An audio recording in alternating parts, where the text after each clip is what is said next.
10 o'clock.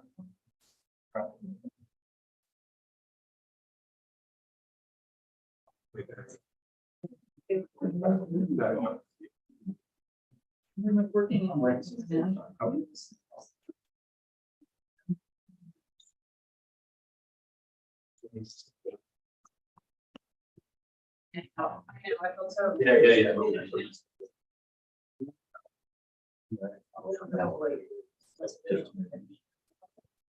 Okay, I have 6:30, so I will call the September 11th, 2023 Rochester Planning Board meeting to order. If you would please join me in the Pledge of Allegiance. Pledge of Allegiance, to the flag of the United States of America. One nation under God, indivisible, with liberty and justice for all. Before we take roll call tonight, we have a new member of the planning board I'd like to announce. Cindy Graham was appointed by the town board on Thursday as our newest planning board member. For those who remember, Cindy is filling my vacant seat as a member, as I filled the previous chair's vacant seat. Cindy, welcome aboard. Thank you for being here. Roll call, Jasmine. Mark Russell, Present. Jones, Here. Doc Jarvis, Here. Cindy Graham, Dorian Pinsky, Anne Marie Maloney here, Maren Lindstrom. Lauren is absent. Okay, a couple of, I have some icebreaker trivia, but unfortunately, our trivia was based around Pawtucket Day, which was designated for Sunday at 1 o'clock. Got canceled due to everybody not having power. So the only item I can use on my trivia list is actually something that has to do with today's applications, which is the first roller skating rink in the town of Rochester was held at which location? Probably nobody remembers it, but it was in the early 1940s on Main Street in Accord, formerly known as today as the Accord Market. That was an ice skating rink. There we go. Wait, roller skating or ice? Ice skating. Ice. Maybe roller skating too. Who knows? Maybe a little bit of both. Okay, moving on. Our first application is application 2023-332, which is the Less Now Linear application represented by Bob James. Folks, this is a lot line improvement that the applicant is taking two existing structures and redesigning the lots to get better access so that the neighbor can keep the existing garage and not utilize that right away. Had a couple of questions and comments that came in. One about the tail off of the flag that was concerned for potentially fire. I did confirm with the firehouse this afternoon and they are okay with it. They need 30 feet of width. So we are okay with that. I know there was a concern potentially that was too tight of an angle, but they are good. Bob, you want to give us a quick minute on something here? What's happening here is we have 3 tax lots that we're going to ultimately end into 2 tax lots. Okay. The corner lot, I call it the corner lot on Bull Hole Road. Yep. Has an existing barn on it. That existing barn will now be, portion of that lot will now be added to the house lot that's near Bull Hole Road. And then there'll be a strip, a 50-foot strip back to the rear house lot. Yep. Both lots, both of those lots have existing houses, wells and septic. So again, we'll be losing one tax lot. One tax lot will gain an acreage. The other tax lot in green, the green banding and the red banding are ultimately what the Same. will look like. The green banded lot is roughly the same, just a little bit less acreage, and the red banded lot's a little bit more. Thanks. I will say we have a slew of items on our agenda tonight. All of these lot lines seem very nice and I'm excited about them. So I don't have any questions regarding this, Cindy. I do have one question. Sure. Is the driveway in its original configuration moving to the green area? The intention is that the planning board would be accepting 50-foot access that had existed for this property from one location that actually is our driveway. Mhm. and where our garage sits. And that in its place, they would have a deeded 50-foot Right away. right away. Deeded But in the right- meantime, they could just go ahead and use the existing Okay. driveway. Because normally with something like that, you would need to grant them that right of way to Yes. use that. Yeah, so. You're gonna prepare that in the deed? We, Yes. their lawyer provided a first draft of a road maintenance agreement. Okay, And I brought it tonight if you want, sure. if you want a copy of it. Just because of liability. that's Okay. all. So we'll need that to review, but that's, yeah. So existing driveway will remain, it's not gonna, you don't have a new driveway on the green area? No, we're gonna use the existing driveway. Right, they don't have to, they grant them. No, I Access. understand that. It's- Okay. Any other questions, comments? That's good. Okay, have a certification on this, if everybody is okay? Prepared? Yes. Okay. Need a motion? I Patrick, make a motion to certify the one change. okay, have a second? All in favor? Aye. Any opposed? Any abstentions?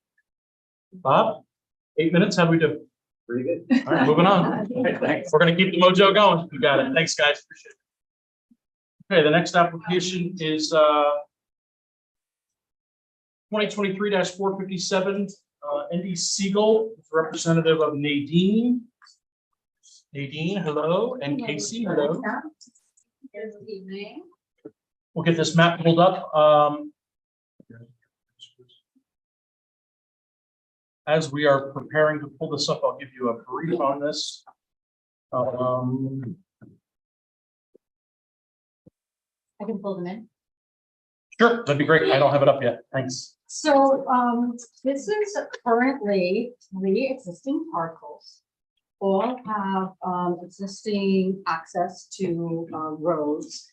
2 of them have access to what's known as Boys Mill Road or Hook Farm Road, but I don't think that road being correct. I agree. Off of Farm Road is a private road.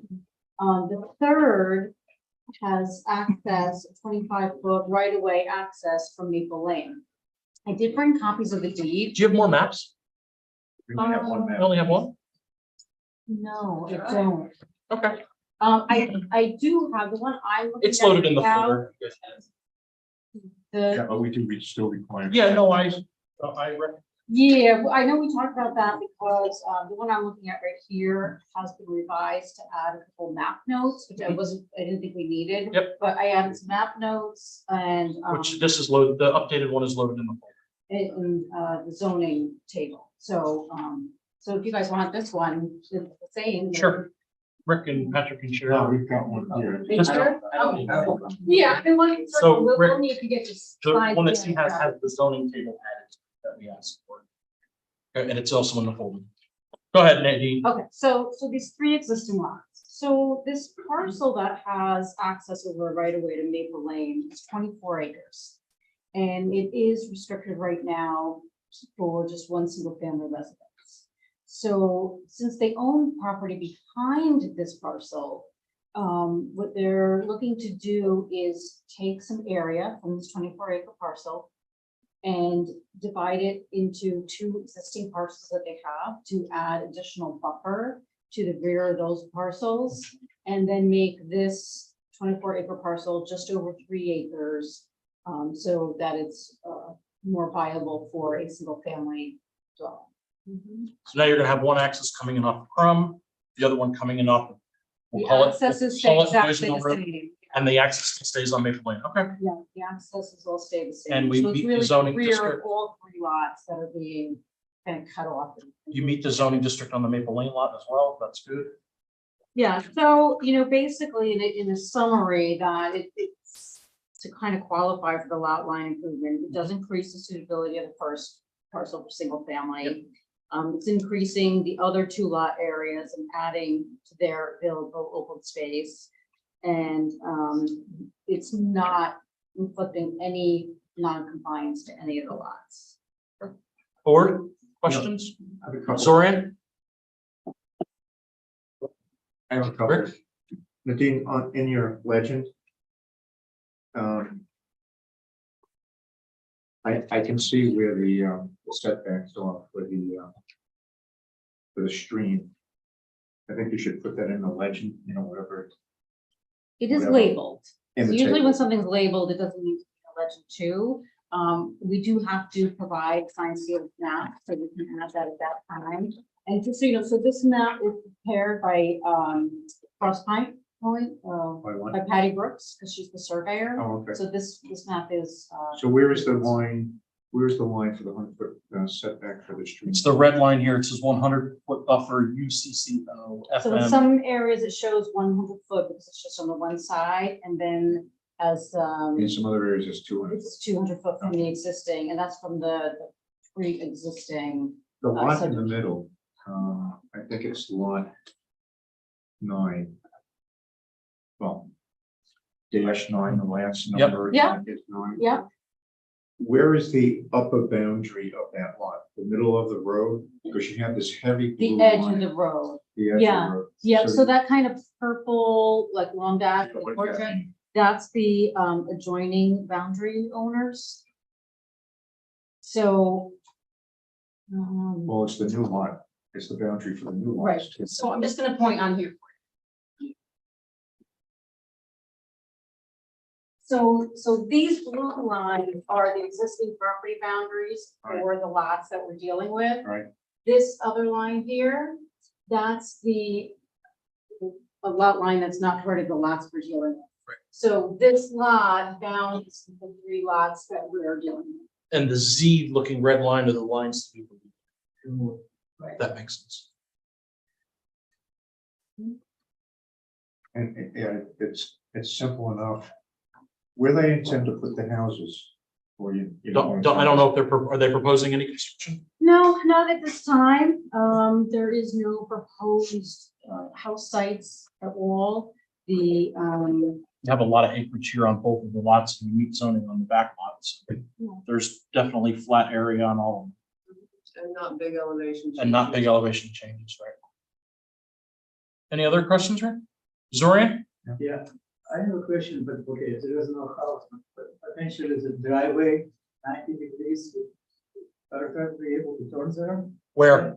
On what From parcel? Maple Lanes, is a small. Yeah, so they have a right of way to go in there, so there's plenty enough of a turn that will go there. There's a 50-foot right of way that comes in Right. off the side and then 25 that goes down off Maple Lane. So that's considered a buildable lot. It is, and there is kind of a woods road there now to access the property, kind of more like a trail, but yeah. No, but I mean, fire, big vehicle. Yeah, no, you have I mean, you have that. We just crossed that on the last That's stuff. pre-existing access to this lot, whether it's 3 acres or 24 acres. That's the access that exists now. So that's not changing. Okay, another question I have, again, it's nothing going to build. Would that reduced size lot have enough water considering the cluster of the neighbor right there? What happens if the mainly sufficient water source? Well, I don't understand the It's question. one single family lot. Right, and having built on Maple Lane, I can tell you the house is 30 gallons a minute. 2,000 gallons. Yeah, I did. Any other questions? Moving on to the next, whoever buys it. What's that? I said, you want to to the potential owner to think about it, they have to check. Yeah, and in this situation, they're not proposing any constructions. Suddenly became small, you have a 3 acres area and surrounded by small properties around it, consuming water right now. So Okay, motion for certification? I make a motion to certify. Well, Zach? Second. Second, Marie, all in favor? Aye. Aye, any opposed? Any abstentions?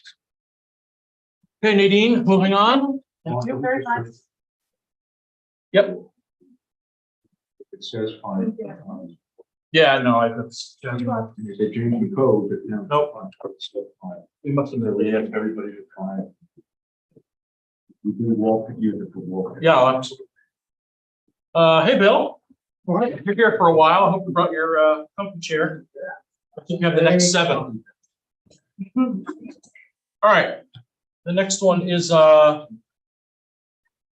Board 2023-439. Folks, this is an interesting application. I'd like to just talk to you about it quickly before we get started, so if I can just have your attention. This is there's 2 applications going on here, 439 and 440. The first application is just a natural subdivision, breaks the town road, cuts it in half, moving on. The next item is a lot line transition from one of those new lots that were created, granting it to the neighbor. So I'd like to do it all at one time. If we can, it's an interesting one that had a lot of conversation with the applicant as well as the town on sort of the plan. So we'll go through real quick. This is for applicant is Levy, Carmody and Schultz, Bill. Again, this is first application is a natural subdivision. So for those of you not familiar, natural subdivision is a town code that as long as a town road intersects the property, it is classified and qualified as a natural subdivision. It does meet our code as well as the moratoriums code, regardless of how many lots are created. So I don't know if anybody has any questions, but if not, we can certify the first portion of this and then continue with the next portion. So any concerns on the natural first? None. Okay. So Should the map show, Fort Forest? for a lot line, for a natural subdivision? No. Should the map show you have the parcel of land that we're adjusting the lot line, so it looks like there's a cul-de-sac there with a road, should we have that road? Well, you're jumping ahead of me. On the natural subdivision, the road, the property that breaks the road in half, are there any questions on that? No, okay, so good on the natural subdivision. Now let's go to the lot line. Proposed lot 3, Bill, can you tell me what we're doing here? We're giving something from Carmody to Schultz, is that correct? Right, there's an existing lot there that Carmody and Schultz have. Yep. It was 2.5 acres, and as a result of Levy's decision to do something with his land up here, apparently they approached him about acquiring 3 acres, just to give them really some buffer from their house, to give them a little more room in the back there, since they only have 2.5 acres. So that's 3 acres they'll be acquiring for a total of 5.5 acres on that lot. Okay. It's existing house and everything. Now, where does the current access come in off of the right of way for the Carmody lot? That's not going to change. They're just growing acreage.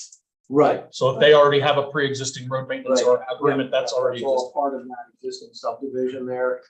Zach, does that solve your problem there? Yep, I just didn't know what road it was. Yep. Bill, do we have that? I'll have to check and see if there's actually a name to that little private road coming in there. So you can have those lines on it. Somebody pulled a parcel viewer and maybe we can answer that. Is it Doggums? Doggums Way?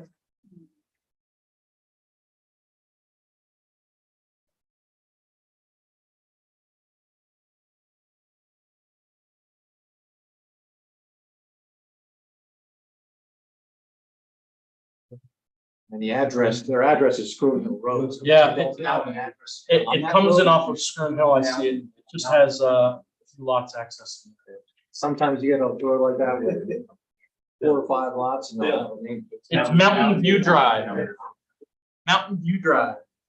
Okay. Although their address is not Mountain View Drive. Right. Okay, I'm good on that. So any questions on the lot line and the natural subdivision? Maybe I can have a motion for that? The road name. What's that? You don't label the road name. Oh, you want to add the road name on there? Oh, absolutely, yeah. no problem. On the Mountain View side? Okay. Go ahead, Patrick, I had you something? Made the motion to accept the lot line and the natural subdivision? Patrick, I have a motion, second. Zach, second, all in favor? Aye, any opposed? Any abstentions? Hey, Bill. We're moving right along. The next application I have is the Patinkin application. Board, if you remember correctly, we asked Bill to go back to the applicant and get some unanswered questions as well as add some items to the map to better outline the labeling. We have a new sketch plan loaded into the file that has got more colors for us, a new legend for us.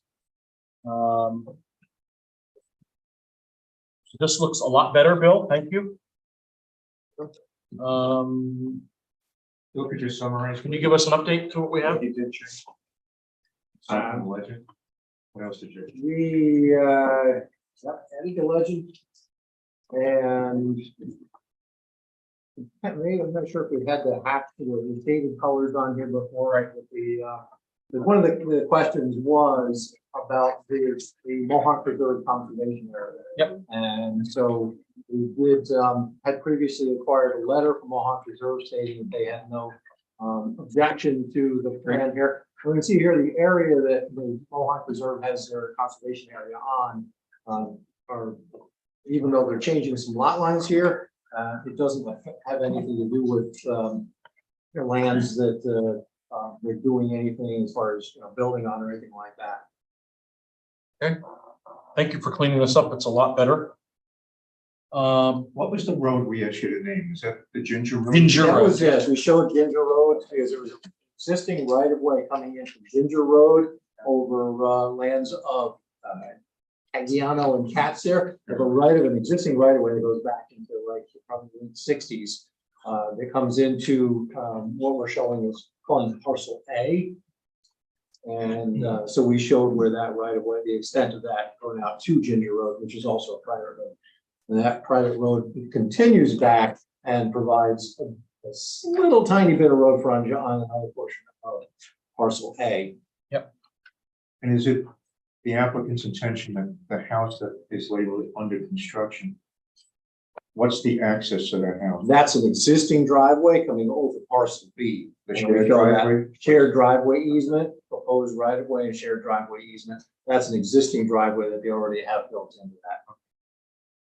Great. And I don't mean, so Mohawk was all right, was fine with it. Yes, yeah, they provided this letter Yeah. and stated that they had no objection. They'll submit that when they submit their final plan. So make that one of the requirements, one of the. Yeah, conditions we'll need that. That we get the final, okay, from, which I think you had 2 months ago. Yeah. 3 months ago. Yeah. When you first came, we should have that on file. Yeah, you should. Okay, anything else? Yeah, I'm just curious, I guess it's up to the owner, the driveway goes through Vlad Kazakh, so The driveway goes through where? Vlad Kazakh, Okay. I'm just curious, up to the owner, Vlad? They've already got a building permit on I that. know. I guess they want it for some reason. Yeah. So Bill, I know what the other. Yeah, 3 accesses. But the map we have here shows a proposed 25-foot right of way from the road. What I have on the computer, which I thought was, it doesn't have a proposed driveway. So we had asked that the applicant consider. Right. Having 3 accesses, you're creating another access to this lot. That's correct. We told you we didn't want to. There was a fourth one. There was a potential fourth access. He was proposing another right of way from Flow Valley Road. And that was the one that was an objection to, and they did drop that question. So we went, It's still on the map. Is the paper map up to date? Yeah. I have 831 as a. Okay, yeah, that one is on. So this should be. Yeah. Hang on. You would hit pass over on that? Yeah, it was a June. Okay, so in the folder, I have an 831 file that was loaded, Yeah, what's, and that showed it gone.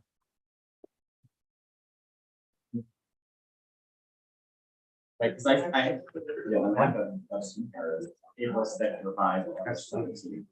Revised August what? August 17th, it's the one in the folder. This one that we have in front of us is only from April 6th.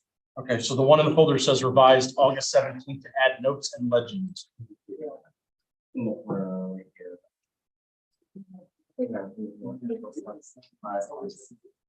So Cindy dropped off the wrong maps for us.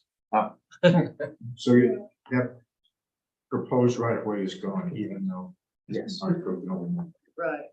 Which one of the conditions? You have it in the folder. Did you look at it? I have it in the folder, that's. Okay.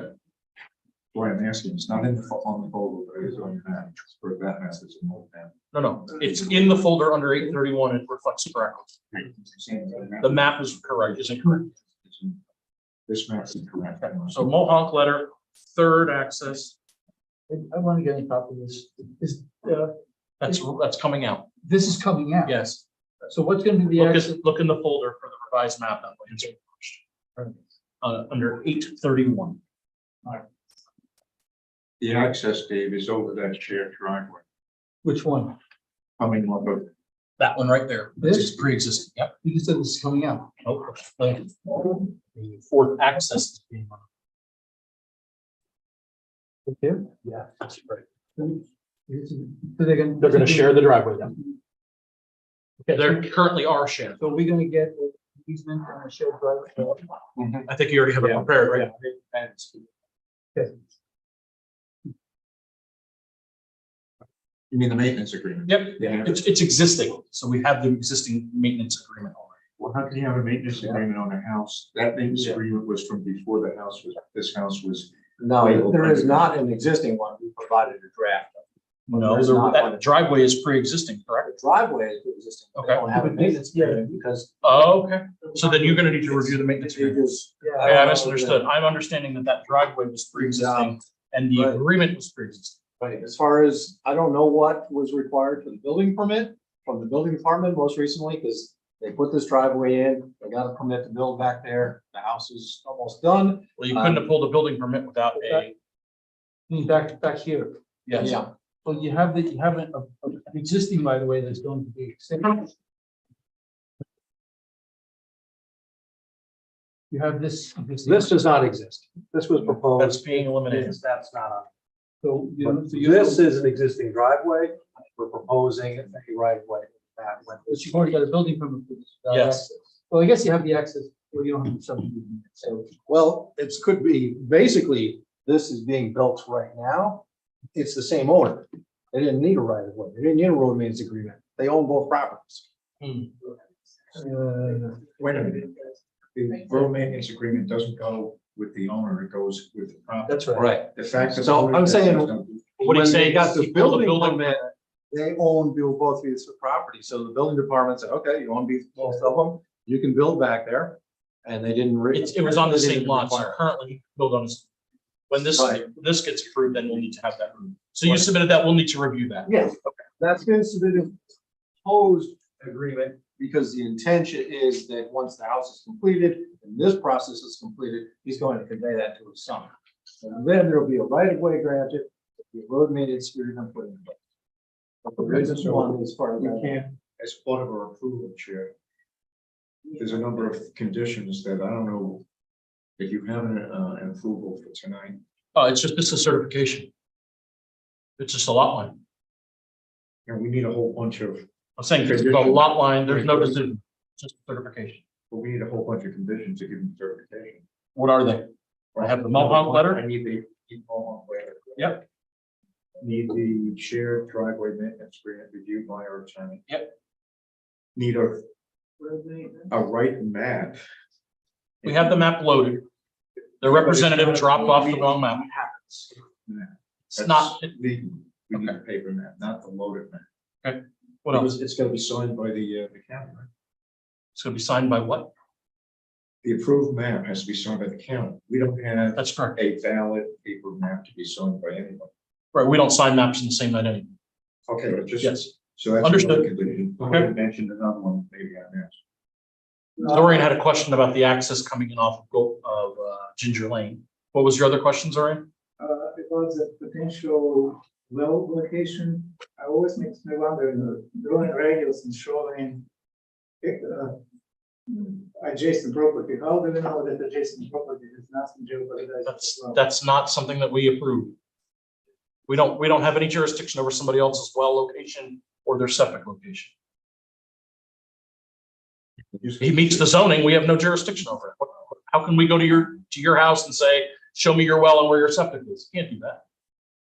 It has to meet board, they have to get Board of Health approval if they're going to get a building permit, which obviously they've already done because they're already started construction. Basically, my point is to make a census instead of circle. Oh, I'm not disagreeing with you. I'm just saying we don't have any jurisdiction. If they're gonna have if my septic is here and my new well is here, that's a Board of Health's problem. Anything else? So do we want to make a motion to condition this based on receiving these information? Anybody have any objections to that? Yeah, I do. This, and we've had this thing in front of us a long time. I know you've been working, but we didn't have the right map, right paper map. We don't have a maintenance agreement to be That's reviewed. As far as I know, that's been submitted. That's been submitted. It just hasn't Did been our reviewed. attorney review it? He has not reviewed it. Okay. So what are we certifying? We're not certifying anything. We're giving me the ability to have this review done and have the two attorneys speak to each other if in the event the RMA is not agreed upon. I don't see any objections regardless of what the outcome is going to be, he's going to still have to approve the RMA and he's going to have to still provide the updated items. I don't know what more the board would want to see if we have those items. I'll go along with it.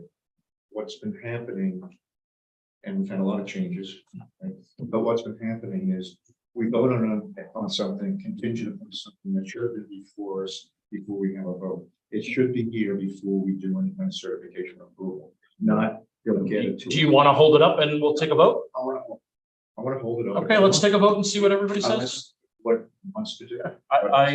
We have too many of these projects where not everything is in. And we're voting on, well, it'll come in later and then we'll. All right, well, let's take a vote. I vote that we certify it contingent upon receiving those documents. I don't see any reason to hold it up any longer. Patrick? I'll go along with it as long as we get. Okay. Rick? I'm voting no. I'm going to vote yes, contingent until we get the documents. I vote yes, contingent on the documentation.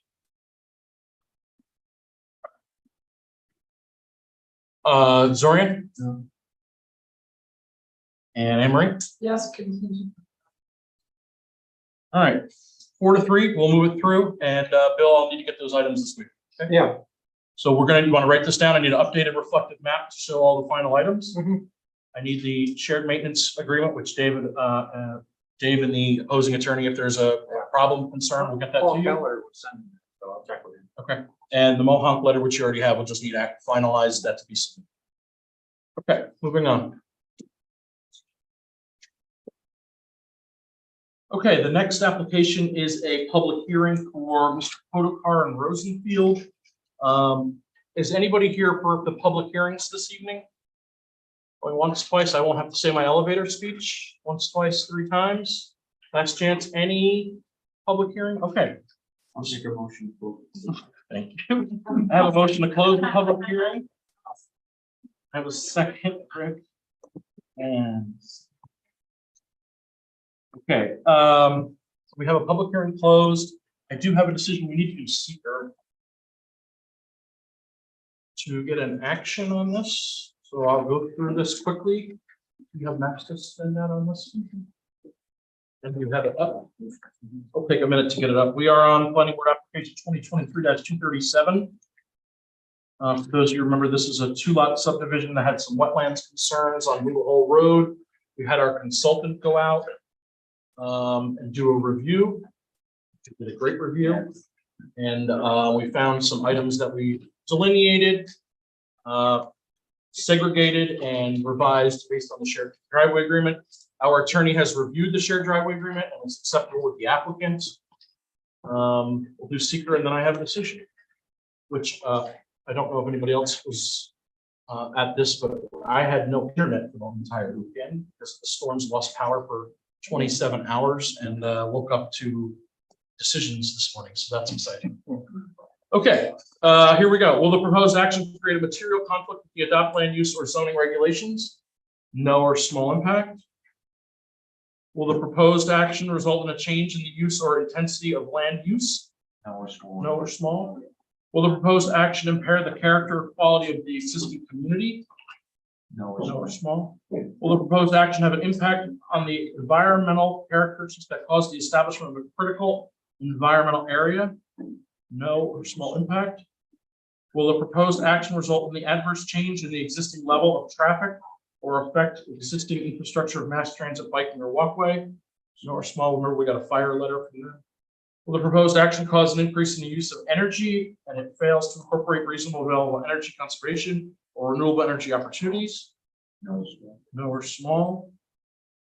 Will the proposed action impact existing public, or private water supplies or wastewater treatment utilities? No or small.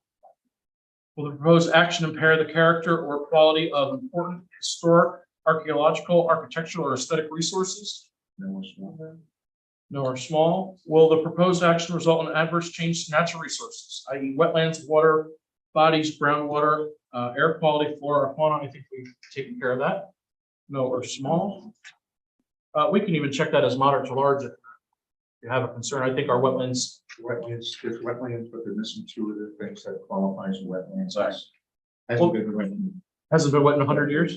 Will the proposed action result in an increase in the potential for erosion, flooding, or drainage problems? No or small? Will the proposed action create a hazard to environmental resources? No or small impact. So unlisted, uncoordinated action.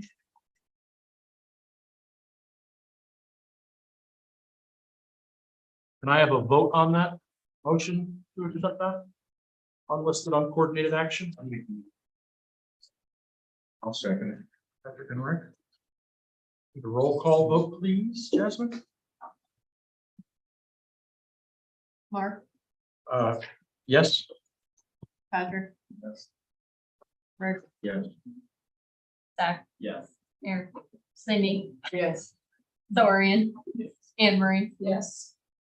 Okay, so we have the EAF completed and I have a decision. Would you like a copy of your own decision? If you have an extra, sure. And we'll give one to Bill too. Okay, Bill, so we got out of the business of reading all of these because we were informed that it's not necessary. So I'll start with the top and then we'll skip to the juicy stuff. How's that sound? Decision 2023-237, a minor subdivision for Ed Odokar and Amy Rosenfeld, located at 36 Boodle Hole Road in Accord. We are subdividing this a 9.21 acre parcel into two parcels in zoning district R2. I am skipping ahead to page number 3, board members. Before we go to decision, can I make a few comments Is it related to the decision? on the application? So you have, I'm gonna close, but we will make a decision? we have a closed public hearing No, and no, we have a seeker determination. right, after that, after decision, we're gonna close consider application, another one? I don't have any additional items. Do you have additional items? Yeah. Okay, It became kind of heavy, but that Rochester Creek is no longer there.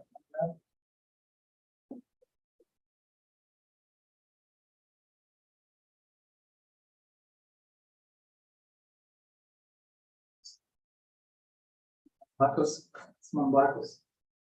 That's not. It is. Where is your source? There is a document a couple of years back, basically renamed back to Mombacus. Okay, I'm not aware of that. I checked on the USGS mapping. The current USGS map shows a creek. There's another creek in town. It's called the Mombacus. But they combine. They combine. For some reason they combine. Well, lower down, they do meet. At this point, there's another one that's called the Mombacus, and before they, I don't know, maybe, below the split, it's called the Mombacus, but above that, they're not both called the Mombacus. I will send you the document All right. and maybe you can verify. so you're saying that the named creek from the land surveyor is not the correct named creek? According to the document. Where is the document?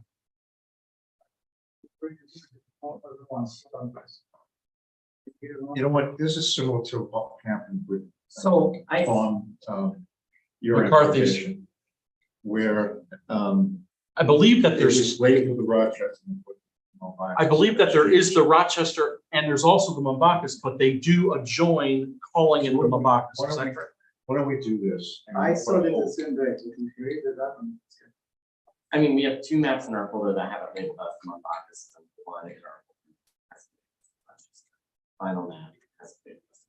I don't have it on my computer, the document, so I will follow it. Once I follow. Rick, what were you saying?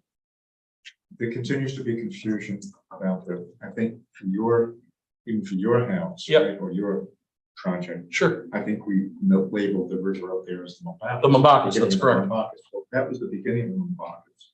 And I know down by the. Well, the Mombaka starts at Upper Cherrytown and we're, So I don't want to get into a debate of what's on Right. the, you know, the engineers' reports and all that.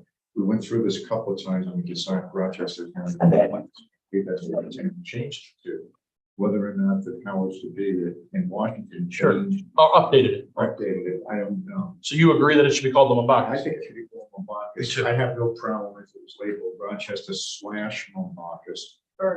Because I received the email, but Mombakas, actually originally it was Mombakas and then it was renamed to Rochester because it was Mombakas Mountain. So I think the solution for tonight is to label it Rochester / Mombakas. So on the final map, Bill, we'll need to, Doesn't matter to me. we'll need a determination there. That's all.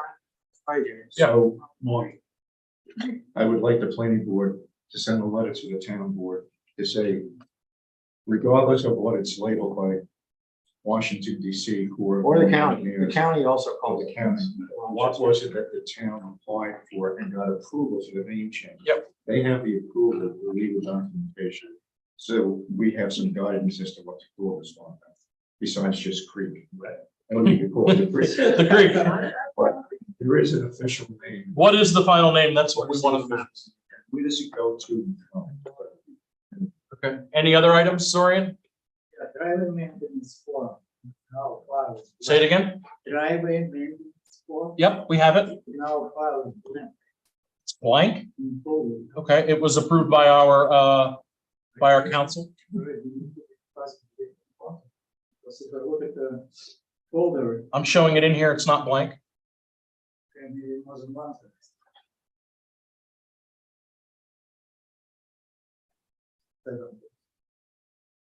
Meaning you couldn't read it or there was blanks in the document? Oh, it's empty. It doesn't have the items completed. That'll be submitted when they submit the deed. I substantially rewrote this. The easement that I sent to Mark and I think sent to Bill is a pretty Template. substantially rewritten.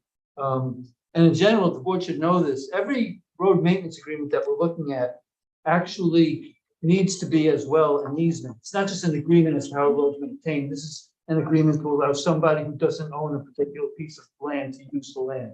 So that's not like a legal thing that we can just sort of quietly agree is there and then move on to who pays for it.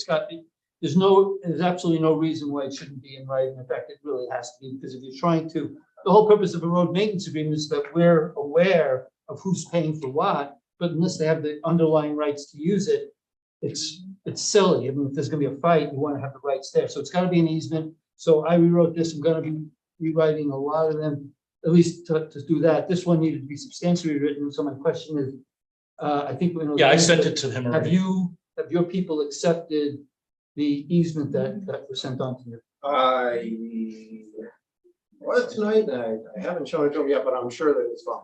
I looked at it and it was, Well, not only is it a change of form, I've also, I mean, you've got actually two separate easements on there because you have, that driveway branches off in two different directions. And so I suggested in my draft that the agreement is to maintain, for expenses is going to be different on the shared portion of the driveway than on others. You may not want to do that, so this needs to be looked at. I don't understand what you mean about there being two different. If you look at the map, Yeah. property line, as I see it, is here, right? No, The proposed, okay, so, right, it's here, right. same thing. So The apron. It's the middle sheet, right? If I'm driving to lot one, let's say, I'm on lot one, I'm coming across this and then to here, it's all on lot one's property. Okay, so I see what you mean. There's that If I'm driving. little spur that two- goes off into the other lot. Yeah, so there's a piece here Mhm, that's right. only for lot two. Yes, yes, Lot two, okay. don't people ever Yeah, use. yeah. Lot one and lot two are gonna use this portion up to here. Mhm. So my comment is, when I drafted it, I didn't have any information, so I just said, basically, in addition to giving lot two an easement over the whole thing, all this stuff is on lot one's property. So lot two is gonna get an easement to use it, right? Mhm. And additionally, we gotta deal with expenses for this and for this, and I propose to deal with them differently. Okay, This would be shared, so lot two agrees to pay lot one essentially half of those costs. Lot one agrees to let lot two use it. And this portion here, again, lot one agrees to let lot two use it, but my suggestion was that lot two would pay 100% of those costs, because lot two is the only one going to be using it. sure, makes sense. Well, okay, but. Yeah. This is a formal agreement, it's gonna be, it's a contract, it's gonna be signed and we're gonna record it and exist in perpetuity or something, approaching that, so. You guys need to really think about it and make sure it's okay, plus. Well, the applicant is here, Ed. Is that, any issues there? Go. Sure. We can, that was another item. Do you have any other, Zori? No others? Okay. Yeah, I understand that. I have an email to Bill,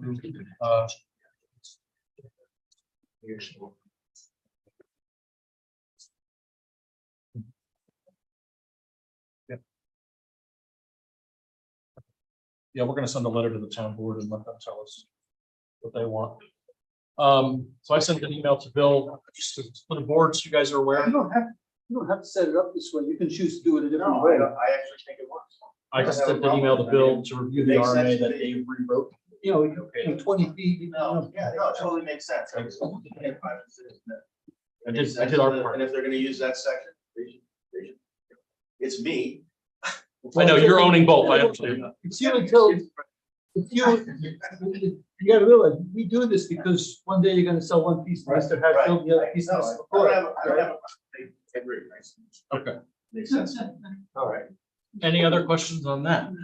So just to settle that in my, Yeah, that has to be one of the conditions that we get we a acceptable road maintenance agreement. have it, That they just, I drafted it, they. and it's in the folder, They just accepted it. which you're gonna be writing a lot of road maintenance agreements. it sounds like. Well, until we. I wish you had a basic template we could, Basically. you're making one, okay. I put something together based on the template that was provided by previous board attorneys, Okay, gotcha. so. But you see, an easement's helpful here, because that way Hatfield and McCoy can both use the property and there's no. It's a good solution. Okay, I'm on the bottom of page 3. Specific condition of approval, 1, a declaration of driveway easement and maintenance in the form of approved by the town attorney must be an exception to conveyance, lot 1 and lot 2, and filed in the office of the county clerk. That means that document has to be recorded when you sign a deed to sell those two lots. That gets recorded with it, so it's. And that's any what it's other about. provision I would put on, at that time as well, correct? Like a certain sized house, Yeah. like a minimum of X amount of square feet. Yes, that would go into your deed and all the other items that you're gonna have. Your attorney will provide that.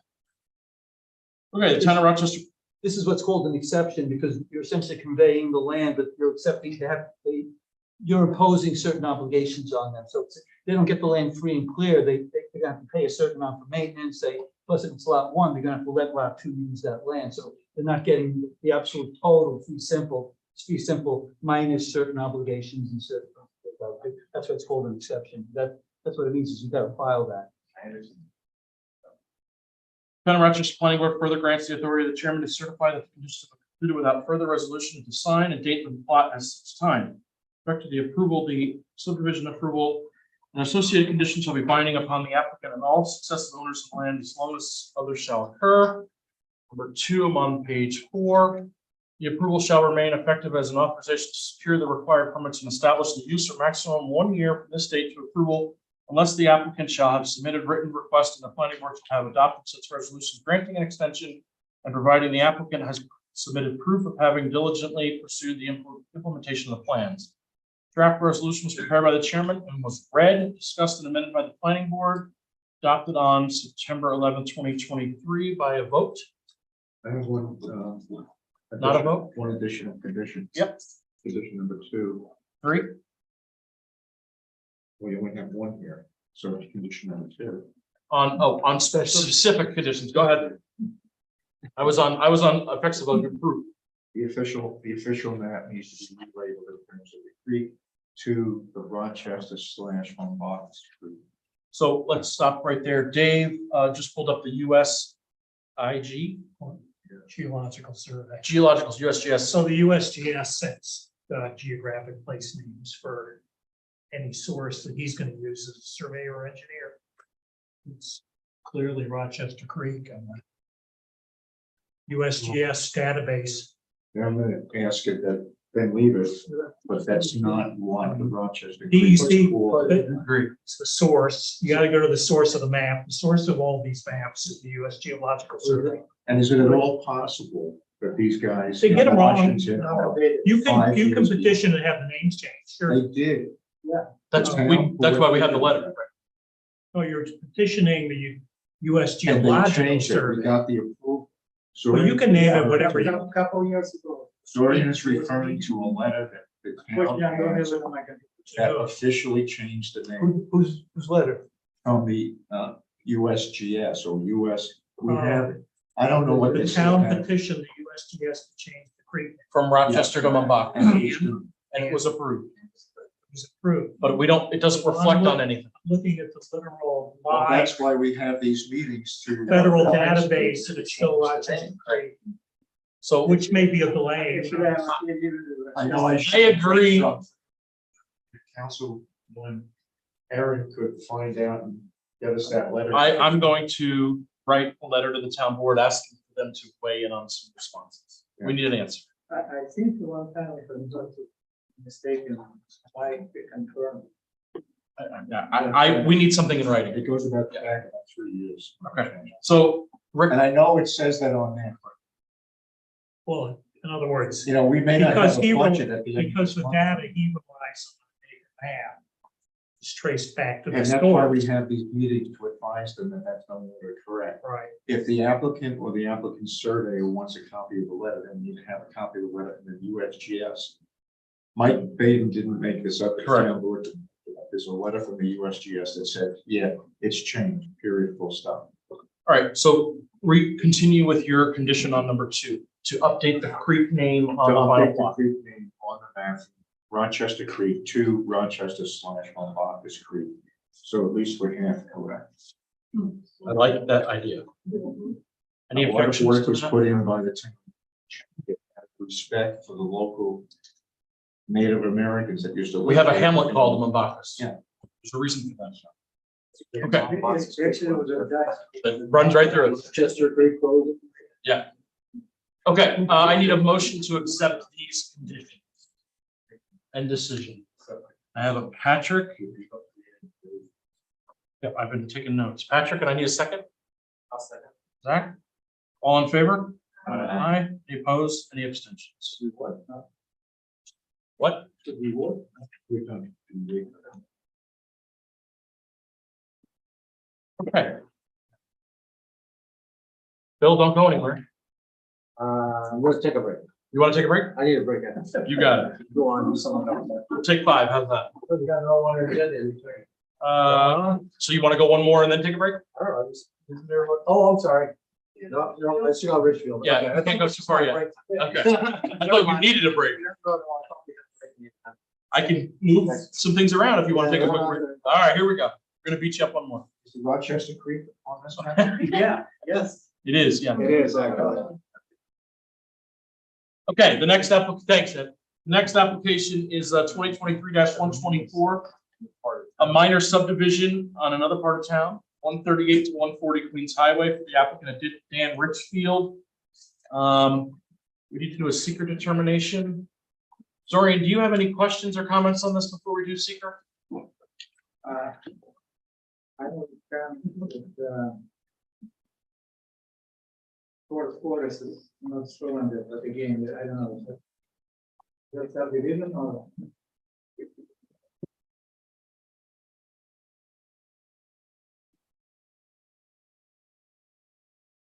Rick, Patrick, Zach, any other comments? No, the name of the changes that we asked. So we asked all for you. So Leah, I know that you're new to this one, but we asked for a slew of conditions on a post-meeting letter.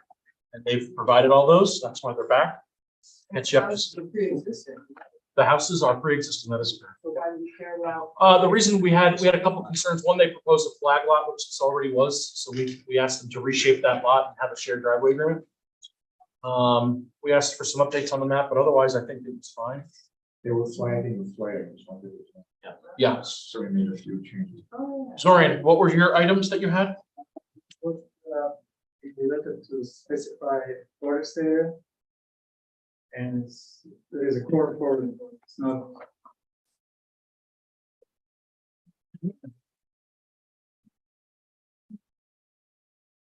I don't see an item on our post-meeting letter that reflects anything for forest. Okay, shared driveway agreement, new lot one density to remove the flag. Flood zone in the back that we asked them to add and change the creek. Wooded area. Wooded area. What? Wooded areas. No, well. Can we check the minutes? No, there is a letter. No, I know. Can we check the minutes? I'm just going by the post-meeting letter that was sent to the applicant that we asked them to do. And is wooded area there? No. And- And I remember Maren, we brought it up and Maren said we don't necessarily need it because it was Right, pre-existing. and how is Yeah. it pre-existing? Okay, so what else, Zorian?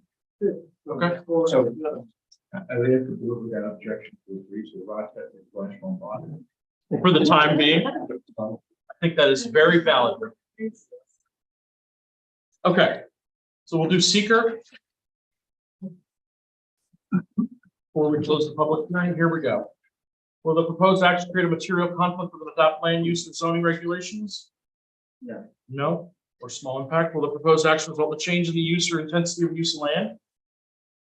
No, pre-existing. Will the proposed action impair the character or quality of the existing community? No, won't be able to see it. Will the proposed action have an impact on the environmental characteristics that cause the establishment of a critical environmental area? No.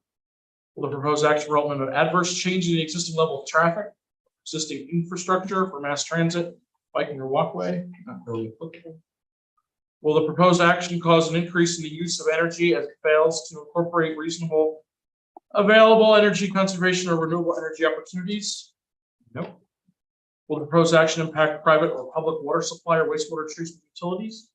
No. Pre-existing. Will the proposed action impair the quality or character or quality of important historic, archaeological, architectural, or aesthetic resources? No, or small. Will the proposed action result in an adverse change to natural resources? Wetlands, water bodies, groundwaters? No, or small.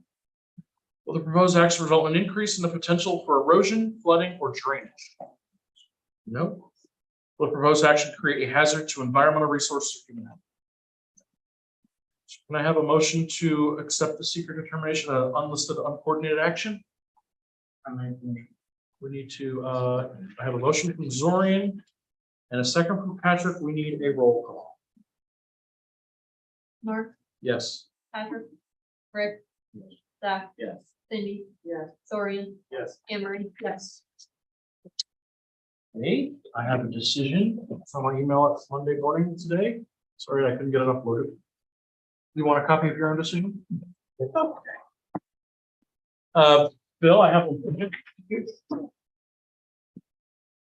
Okay, 2023-124 minor subdivision for Dan Richfield at 138 to 140 Queens Highway in an R2 zoning district.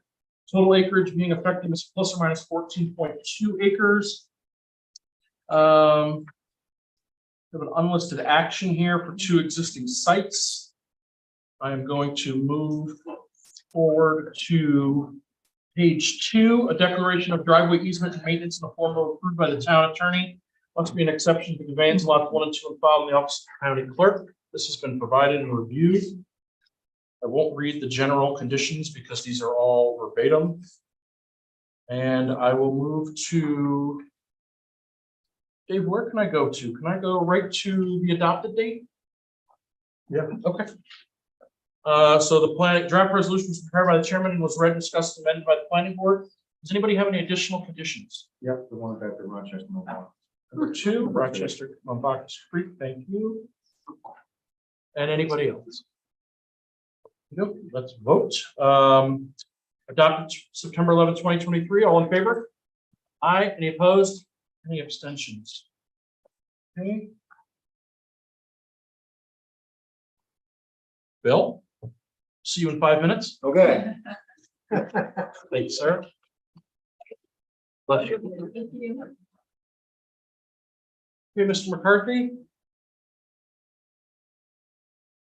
Right along this one again. It's got the seat one for you. Yes, he did. Is that the latest map? Is it? What's the deal?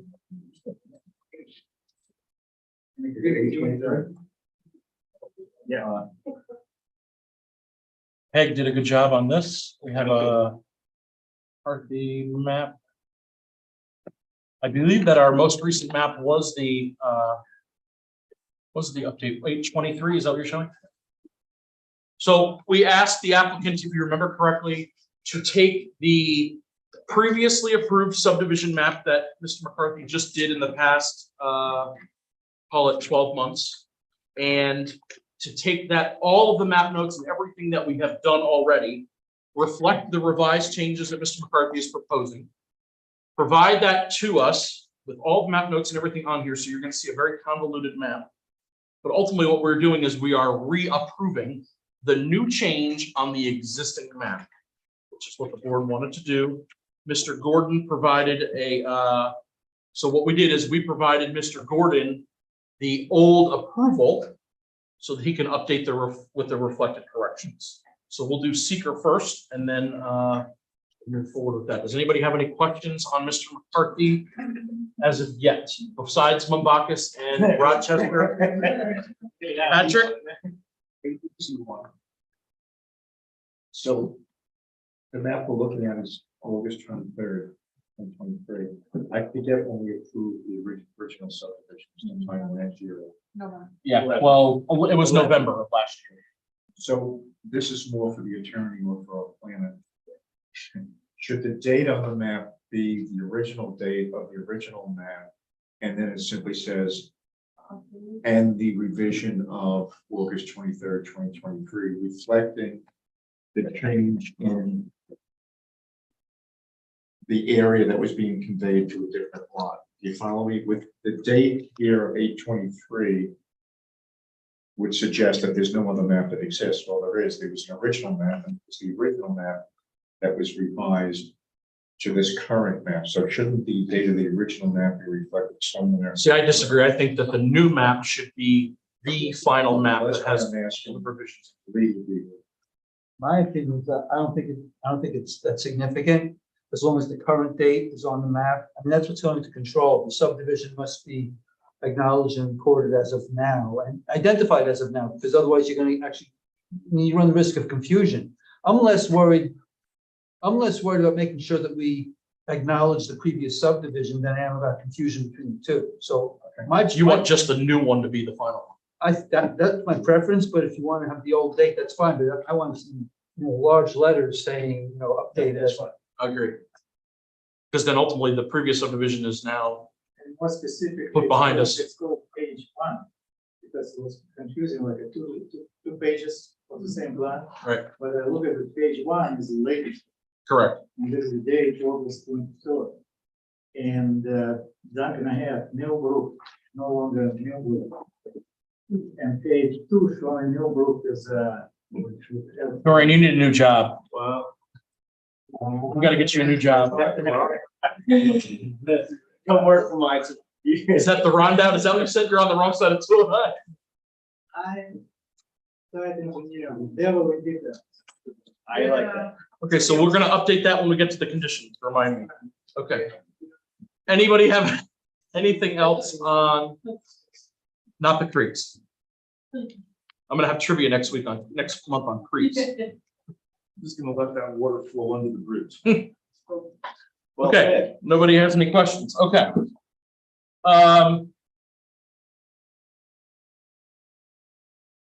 Secret determination?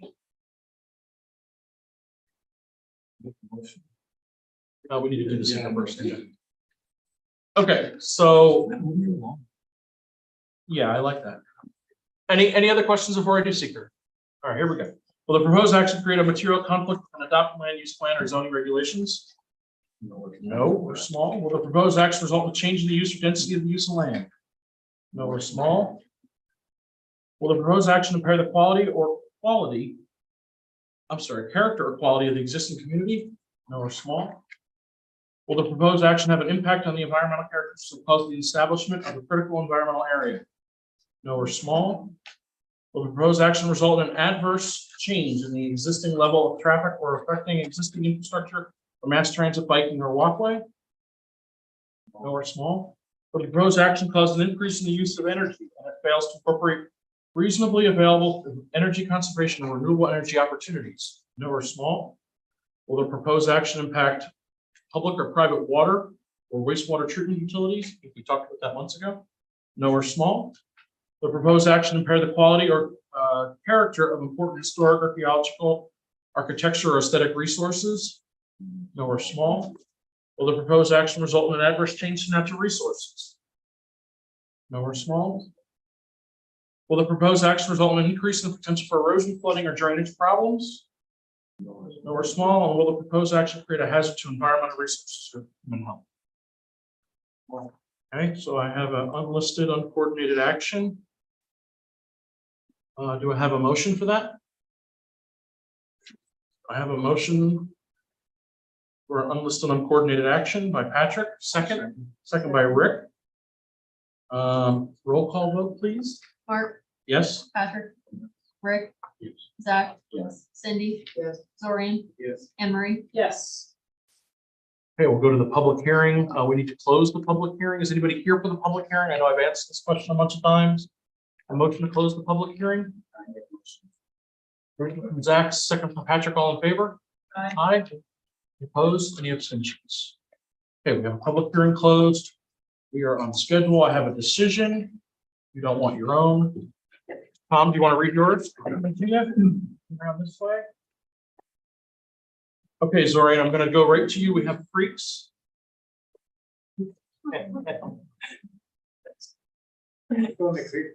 You're going to be the creek man. This one's really messed up. There's two different creeks named on both. What do we want the creek to say, Zorian? I don't think either. It's not Millbrook. Yeah. That's You can see where I'm working, right? It's not the Gray Brook. That was the one. Remember, Rick? We had a Gray Brook. Yeah. Yep. It says Mombacas. Okay. So Zorian, what do we want it to say? Mombacas. The document explicitly says that new roof has to be Mombacas. Correct. Remember, Rick, we had the Gray Brook. Remember up on Queens Highway? Millbrook, which has been changed. I remember we talked about that. We have creek problems here. Okay. 2023-330 for a major subdivision, Tom, with waivers, right? Sir. For Tom McCarthy at 1113 Queens Highway. This is affecting a 12.375 acreage in a business zoning district. This is a type 2 action. It's actually, I got it wrong, unlisted, that's why you just took the. Thank you. Unlisted action. I will update that. Page 1, unlisted action. Okay, moving on to the general conditions. There aren't any. We added the special conditions, which include the naming of the Mombacas correctly. Does anybody have anything else? Okay, effects of the approval going to the back page. Draft resolution was prepared by the chairman and read and discussed and amended to the planning board adopted September 11th. All in favor? Aye. Any opposed? Any abstentions? Tom, we might never see you again. We will? That's what I'd like to hear. Thank you, sir. Appreciate your time. Okay, next one, Bill. Yeah. Is not a public hearing. So we're done with public hearings. We're going on to the Barry Estate 2023-329, a minor subdivision in the hamlet of Ackworth. Folks, if you remember correctly, this is an estate lot that is being broken into two family members to avoid a potential feud or however that is working out. This is located at 170 Stony Hill Road. So Bill, we sent you a couple of items that we needed to correct and fix before we set the public hearing. If you remember correctly, so do you want to just give us an overview on what you updated since we've seen you last? I don't, yeah, there's so many things I can't, you know, what to do. That's okay. One of the things. I'll go to the post-meeting letter. How about that? There was a question about the proposed driveway. Yep. And we put just a little driveway profile in there showing that the maximum proposed grade was about 5.7% in one section of it. And the rest of it doesn't exceed 4%. So no problem Thank you. with the grade of the driveway coming in there. We showed proposed septic area, proposed house location, and the well location. Because once again, with the topography and there was concerns about that, even though we got a 43-acre lot. So we showed that in there. We provided a letter from our engineering staff Thank you. regarding the potential for septic Feasibility. Yeah. in here. So we got that. And then Bill, I'm showing on our post-meeting to show a 100-foot setback right, we got the 100 feet with from wooded areas outlined. from right at the outline of the clearing. Most of the rest of it is all wooded. There's a clearing in the middle of that, so we Thank outlined you. that clearing. Got the 100 feet from the high water mark of the stream. I don't know what the name of it is, but The Stony. The it's Stony. on the other side of the rundown, so hopefully it's not an extension of Mombaka. They all flow tributary, right? Yeah. That's the word. Mombaka Patrick is going to be the roundout genius on that side. Okay, board, I think that Bill asked for everything that we were asking in detail. The And some notes too regarding something about rare plants or animals. Yes. There's the environmental mapper and core forest. There's not on this property. There is on the other side. Thank you. Board, are we ready to set the public hearing here for next meeting? I'm ready to. Okay, so I have I need a motion for that. I'll make a motion to set the public hearing for next planning board meeting. Okay, that next meeting is going to be October. It's not the 11th, that's a holiday. It's gonna be October 11th, it's a Wednesday. 11th is a Wednesday. The ninth is. Okay, I have on my calendar the 12th for some. I could always check. No, the 11th is fine, just confirming. So October 11th for the next public hearing. I have a motion by Zach, a second by Patrick. Thank you. All in favor to set the public hearing? Aye. Any opposed? Any abstentions? Okay, Bill. So we do not need an updated map for Okay. that. We are good. We have everything that we asked for.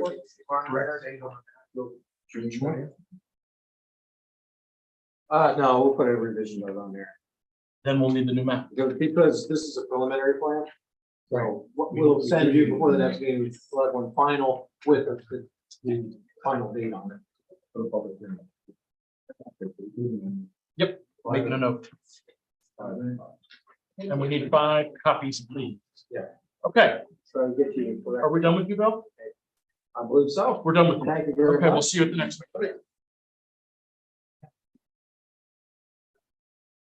Okay, the next application is 2023-441 for Tom Pinkrus for Pinks Links LLC, 5914 Route 209. Tom, how are you? So, board, just to bring you up to speed on the knowledge that I have, Mr. Pinkrus is taking an existing business that is in a low-density office classification and adjusting it to a low-density recreation density. It needs planning board approval only for a site plan approval. Mr. Pinkrus is not proposing a site plan change, just to reflect an updated driveway. We asked for parking. Mr. Pinkrus already did some of the work that was on the building, such as change the siding. A little backstory for Mr. Pinkrus is he provided the town board, the building department. Mr. Pinkrus was updating this building for himself to utilize his own golf simulators until his friends got a hold of him and said, "Oh, hang on a second. What about the rest of us?" And now Tom is here and going to do a business there. So Tom, before we get started, we just had a couple of questions on your map. Do you have a copy of it? No. Okay, so on the map, you show the parking and the existing retail store and everything that is outlined, which is great. You have no objections to that. That looks great. The question that I have comes to the map in the back where your storage facility is for your other business. Yeah. You're proposing an additional gas terminal / storage location on the map. Is that something that is? No, that Randy Hornbeck built the place Okay, and it was fuel storage. okay, The existing, there was two 10,000 gallon tanks inside the building. okay, I bought it from Dave O'Halloran and the tanks were removed, it was clean, blah, blah. okay. So the map that you provided It was shows, the original okay. from So- 30 years ago. What we will need, because hypothetically, what the map shows right now is that we are approving that there's fuel storage there because it's on the map. Okay. So we will need that to be removed on the final map. That doesn't have any concerns about today. Okay. We're gonna focus on the front area, but that other map that when we file for the site plan approval shows that you can't have a fuel district in a AP overlay, and there's a lot of regulations to go against. it. So that's, I'm glad you said that. So that solves a couple of questions where that was just an existing map that we can update to reflect that. So board, as you see from the map that is provided by Mr. Pankhurst, we have a couple of different colors here. We have the existing pole, the entrance door, the fire door, the size of the building, the outlier of the meets and bounds description, his proposed parking and handicap parking, which meets code. Board, does anybody have any questions or concerns otherwise? I have not concerns with which, Go ahead, questions? but just what constitutes what we have on file. If this was a map and it's meets and bounds, and it's an original map that you sketched. around. Yes. Okay, so we're gonna approve a map. There's no date on it. So we need the name. There's no name of who the original architect was. I don't care if it was 30 years ago, doesn't make any. Yep. And you just note that it's been modified. with Name, date, and address, right? Name, date, address, the name of the architect who did this or engineer, and the fact that he's modifying it, that's fine. Just to reflect the new date of the update. Yeah. You're not changing the footprint of the Correct. retail establishment, it's the same footprint, No, same. same thing. And then I'm just confused, what we have on final is just this map. We have on the screen is the map. That was scanned in by Jasmine. So are we approving both? No, it's the same map. Well, no, there's two different. It's the maps. same map, it's just they have scanned it. Oh, yeah, that's the only map, when I bought the place, that's the case. So is that just a survey? Yeah, it's a survey map. Okay, And I just had an engineer friend of mine sketch this other stuff Sure. onto it. So that's the only map I own. So whatever's on there, I'd have to hire an engineer. Is that part of the lot? yeah, so it's all one lot, but what he's proposing for the change is going to be what we have in front of us. So with the part of what's behind is that's why you got. That says tanks on there? Yeah, so it shows on there when Randy Hornbeck had it, the proposed fuel tanks from when he was in front of the plant. So we're looking at it saying, are you giving us, you're not proposing us to add fuel tanks, because I know you don't have anything back there, so. So this we- map we have in front of us is laid on top of that map. That's correct. Yeah. That's all I could afford. That's all I got. So, does anybody have any questions with this, with the exception of Just the. name, address, date of changes? Yep, which we can add that, Tom, right on the side, that's not a big deal. The only other thing that I have, since it's a site plan. Yep. Is I think we should have a note or some indication of the lighting for the, which presumably is there, but the lighting for the existing retail store. And that there'd be a note that it complied. Dark sky compliant, Dark sky compliant. get you that, I can get you that So I language. don't know whether you're adding lights or there's existing lights. But if there's Pre-existing. existing ones, pre-existing ones, they should be noted on here. If you've added some lights, they need to be on here as well. It was the same lights that's been on that building for 30 years. So it's the same stuff. There's a hardware store, then it was a So it needs to be on. beauty salon for 20 years, and now I'm just, all they did was put siding, new roof, paving the parking lot. So we just need, it's a formal site plan, we need the lights to be indicated. The existing lights. It's right there, it says existing central Hudson So pole. that's the only light you have? That's the only parking lot light, yeah. What about the lights? for I the- put some lights on the building. Yeah, lights on the building, you need to see. That's that. why I put more lights on the building. You need to see that on the map. So we need to show where the lights are on the map. to reflect Oh, our dark sky compliant. okay. We can add that, that's I'm fine. asking you to put more lights in there. But you have, I'm gonna give you a post meeting. never You're mind. fine. Yeah, right. No, you're up. I say around this map. just indicate where the lights are that Oh, okay, that were either existing or you added to them. okay.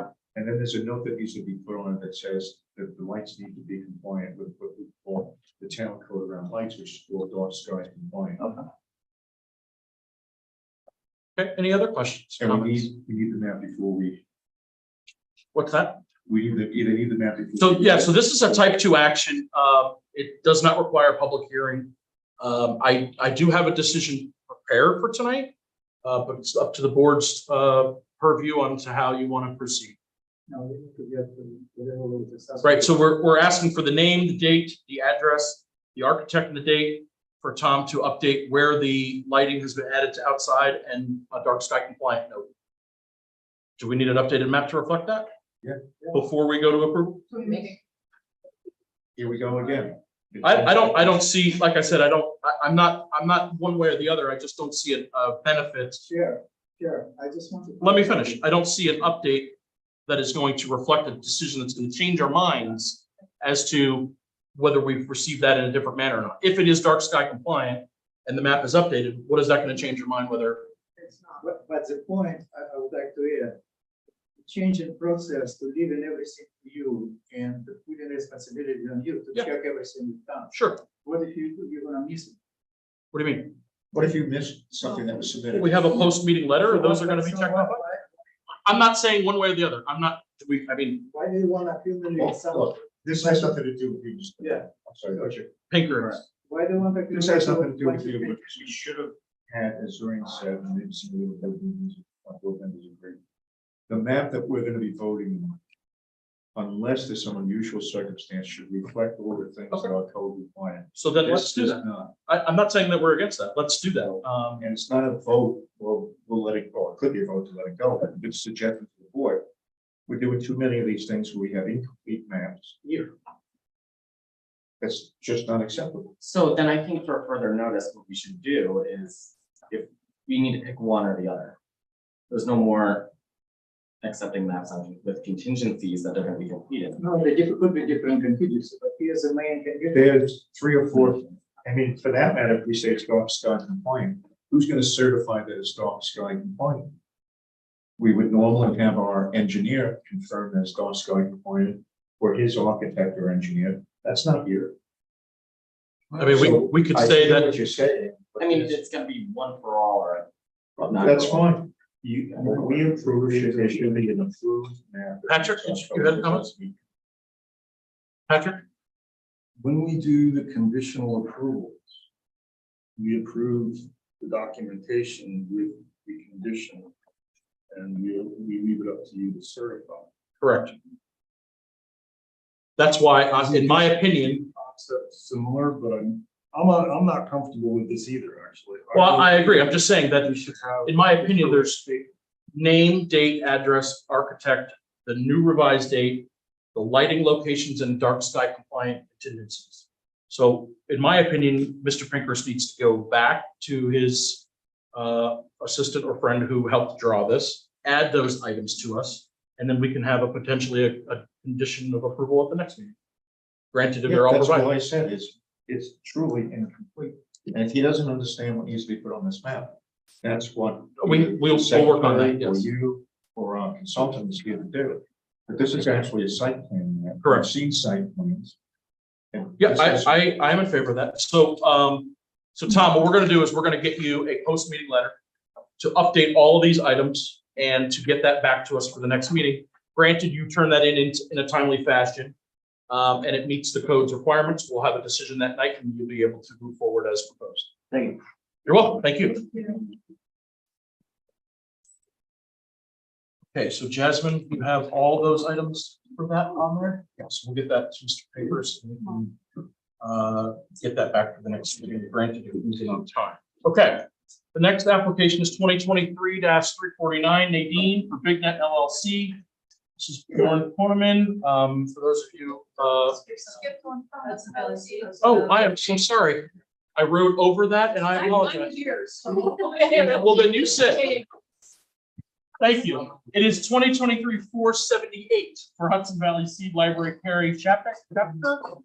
This is a site plan approval in AR3 district located at 4938-209. What's the Airport Road address? Do we know that? 11 Airport Road. Sorry about that. The applicant proposes an agritourism type use, including retail and entertainment, which is exempt from the moratorium from our code enforcement officer's determination. Nadine, do you care to share a update? I know that this is a previous application. It's been here in the past. You have some changes. So where are we and what are we doing? Sure, we'll give everybody a rundown. I just like, everybody to introduce yourself with me tonight. We'll start with Perry. Hi, I'm Karen Chapter. I work at the seed company. I've been assisting with the project. I'm Doug Muller. I'm one of the owners. I'm Kate Green, I'm the other. All right. Nice to meet you guys. Thanks for coming. They're definitely, they're definitely gonna help, describe a little bit about, you know, what they do. I'll start with a little bit about the property. So this is 107 acres. It's in the AR3 zoning district. It does have frontage on 209 and Airport Road. However, this property is part of a conservation easement with the Rondout State Land Conservancy. So the entire property is conserved for agricultural use. It has a small exception of 5 acres, which is still part of the conservancy, but it's through limitations, it's allowed to be developed for farm stand type uses and buildings in place. That 5 acres is pretty central within the property. So that's with our mapping, the proposal, that's where any of the development is shown. So just to kind of keep that in mind, we have provided to the board, besides the site plan application and the site plan checklist, we've provided a full EAF with appendices talking about all the sensitive areas that are protected on this property. We have the site development plan. We've got a preliminary stormwater pollution prevention plan.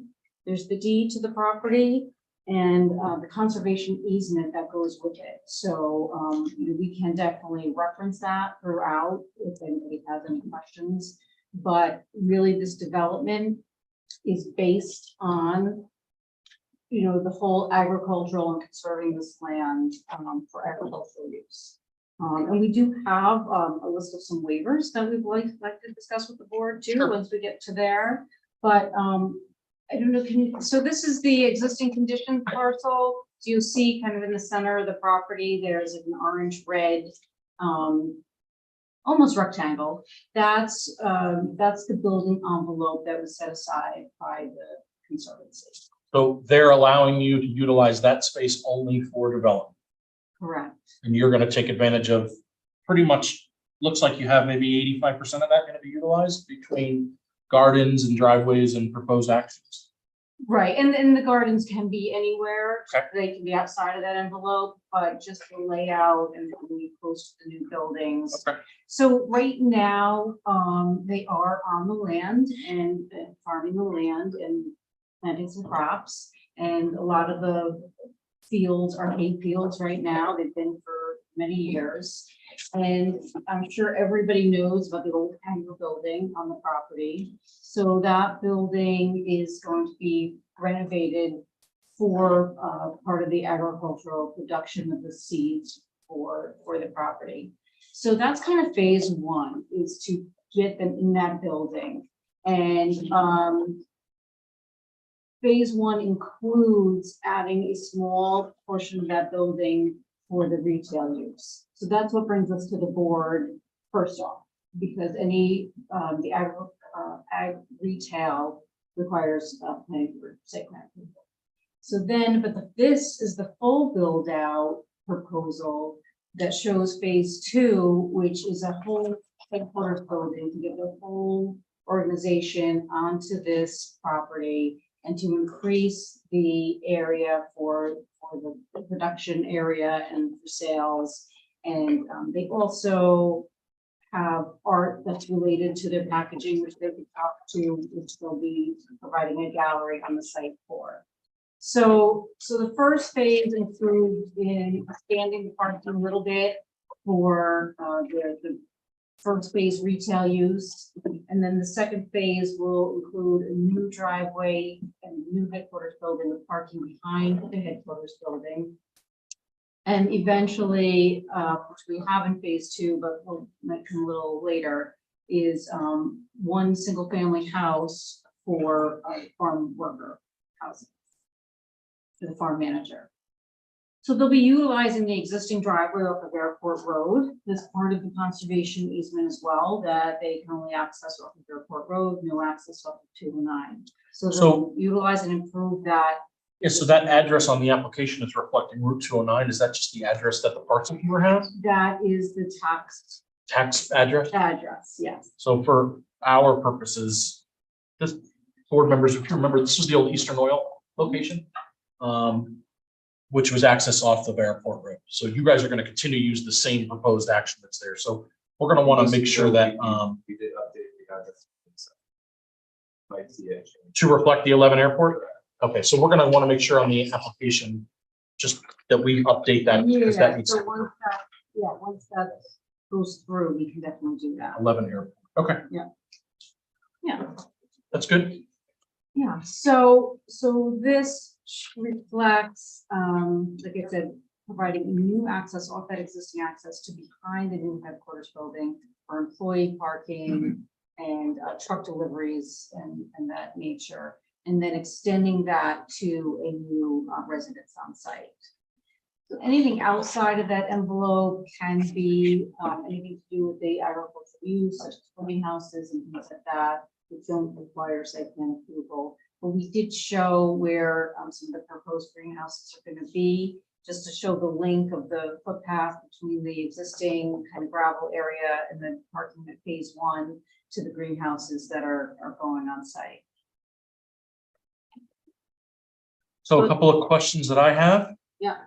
So on the proposed driveway, are you gonna have, I see you have like do not enter signs that are on your proposal.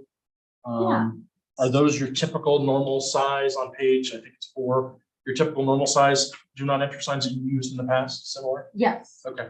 Yeah, because, right, we want to channelize a bit, especially for delivery trucks, that we want them to go in one way to be able to pack, pull in and back up to the loading zone and then go out the other way. So we're doing, trying to get a little bit of information on. So I just make sure in your signs you don't have that do not enter or whatever you're gonna whatever you're gonna use there.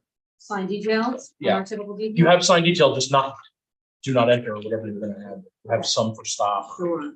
The other things I have is, board, I might be jumping ahead, but here's my notes. Lighting plan for your proposed buildings, obviously dark sky compliant, as we talked about in the previous application. We'll just want to see those lumen readouts and whatever you're going to use for those. And then Nadine, do you have like renderings of these buildings that you're proposing? Are they metal pole buildings? What are you So thinking? we don't yet. Okay. There had been an architect on board early on and it just kind of got a little out of control. So we don't have anything for the phase 2 building yet. We can definitely show. One part of our waiver request related to lighting does ask that it be limited to basically the buildings and the parking there for any of the retail or public areas and not the whole So you would come back in front of the planning board for phase 2? No, we want master plan approval for phase 2. We're gonna need but- renderings or Right. some sort of a detail as to what your proposed actions for Yeah. phase 2. Yeah, we figured we had a little bit of time. You do, for no, that. you do. I mean, in my opinion, you have a whole lot of things on here that has been completed. You've done a really good job on the front end, obviously, because you've been working on this for a while. So I think that there's, a lot of small details and things that we want to go through. The only thing that I had else was you listed the runway and the grass runway that has always been there for the RC It guys. is there, yeah. Is that proposed to stay? It is, it's kind of grown over, but that gravel base is staying there. Okay. So, yeah. So you're gonna, but it's outside of the conservation area? It is. So what are you yes. doing? You're gonna let it grow or not use it and mow it? What are you thinking? Right, so it'll grow whatever it can grow. They're not gonna use it really for cultivated Okay. things, you know, if there's grass on it. But I guess the or- RC guys are not using that anymore. They're Are they still there? Yeah. Wow. They've been there for as long as I'm alive. They only crashed it. Trial gardens one. Okay. All right, so I'm gonna go around to the board to just, sure. Second, I would like the owners to explain Yeah. a little bit of what they do and what they're about and what, you know, what their definition of what they're thinking this retail, you know, as far as education and having events.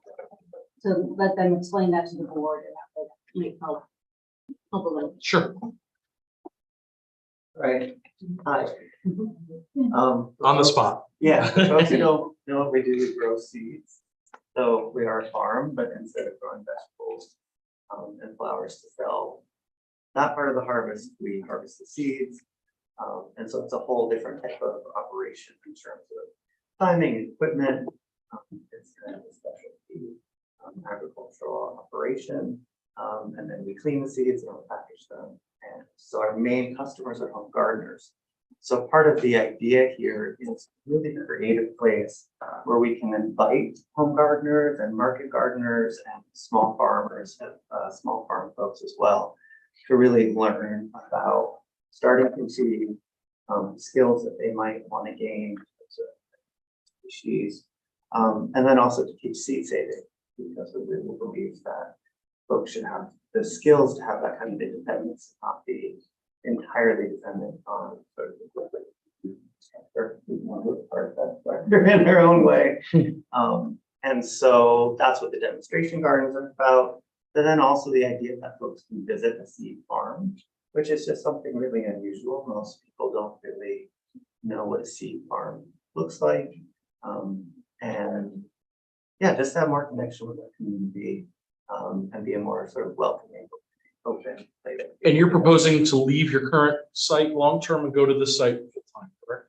Yes, our plan is to move, our hope is that we can move the retail initially over to this site. So the retail location will be, people can come and do shopping, but they also can be in gardens, they can experience the So you're the farm. Putting it all in one big spot. Yeah, and then we'll stay in our rental at 209 until that phase 2 is done, because we'll need that space for our operation and its production. So the goal is to move that over into phase 2.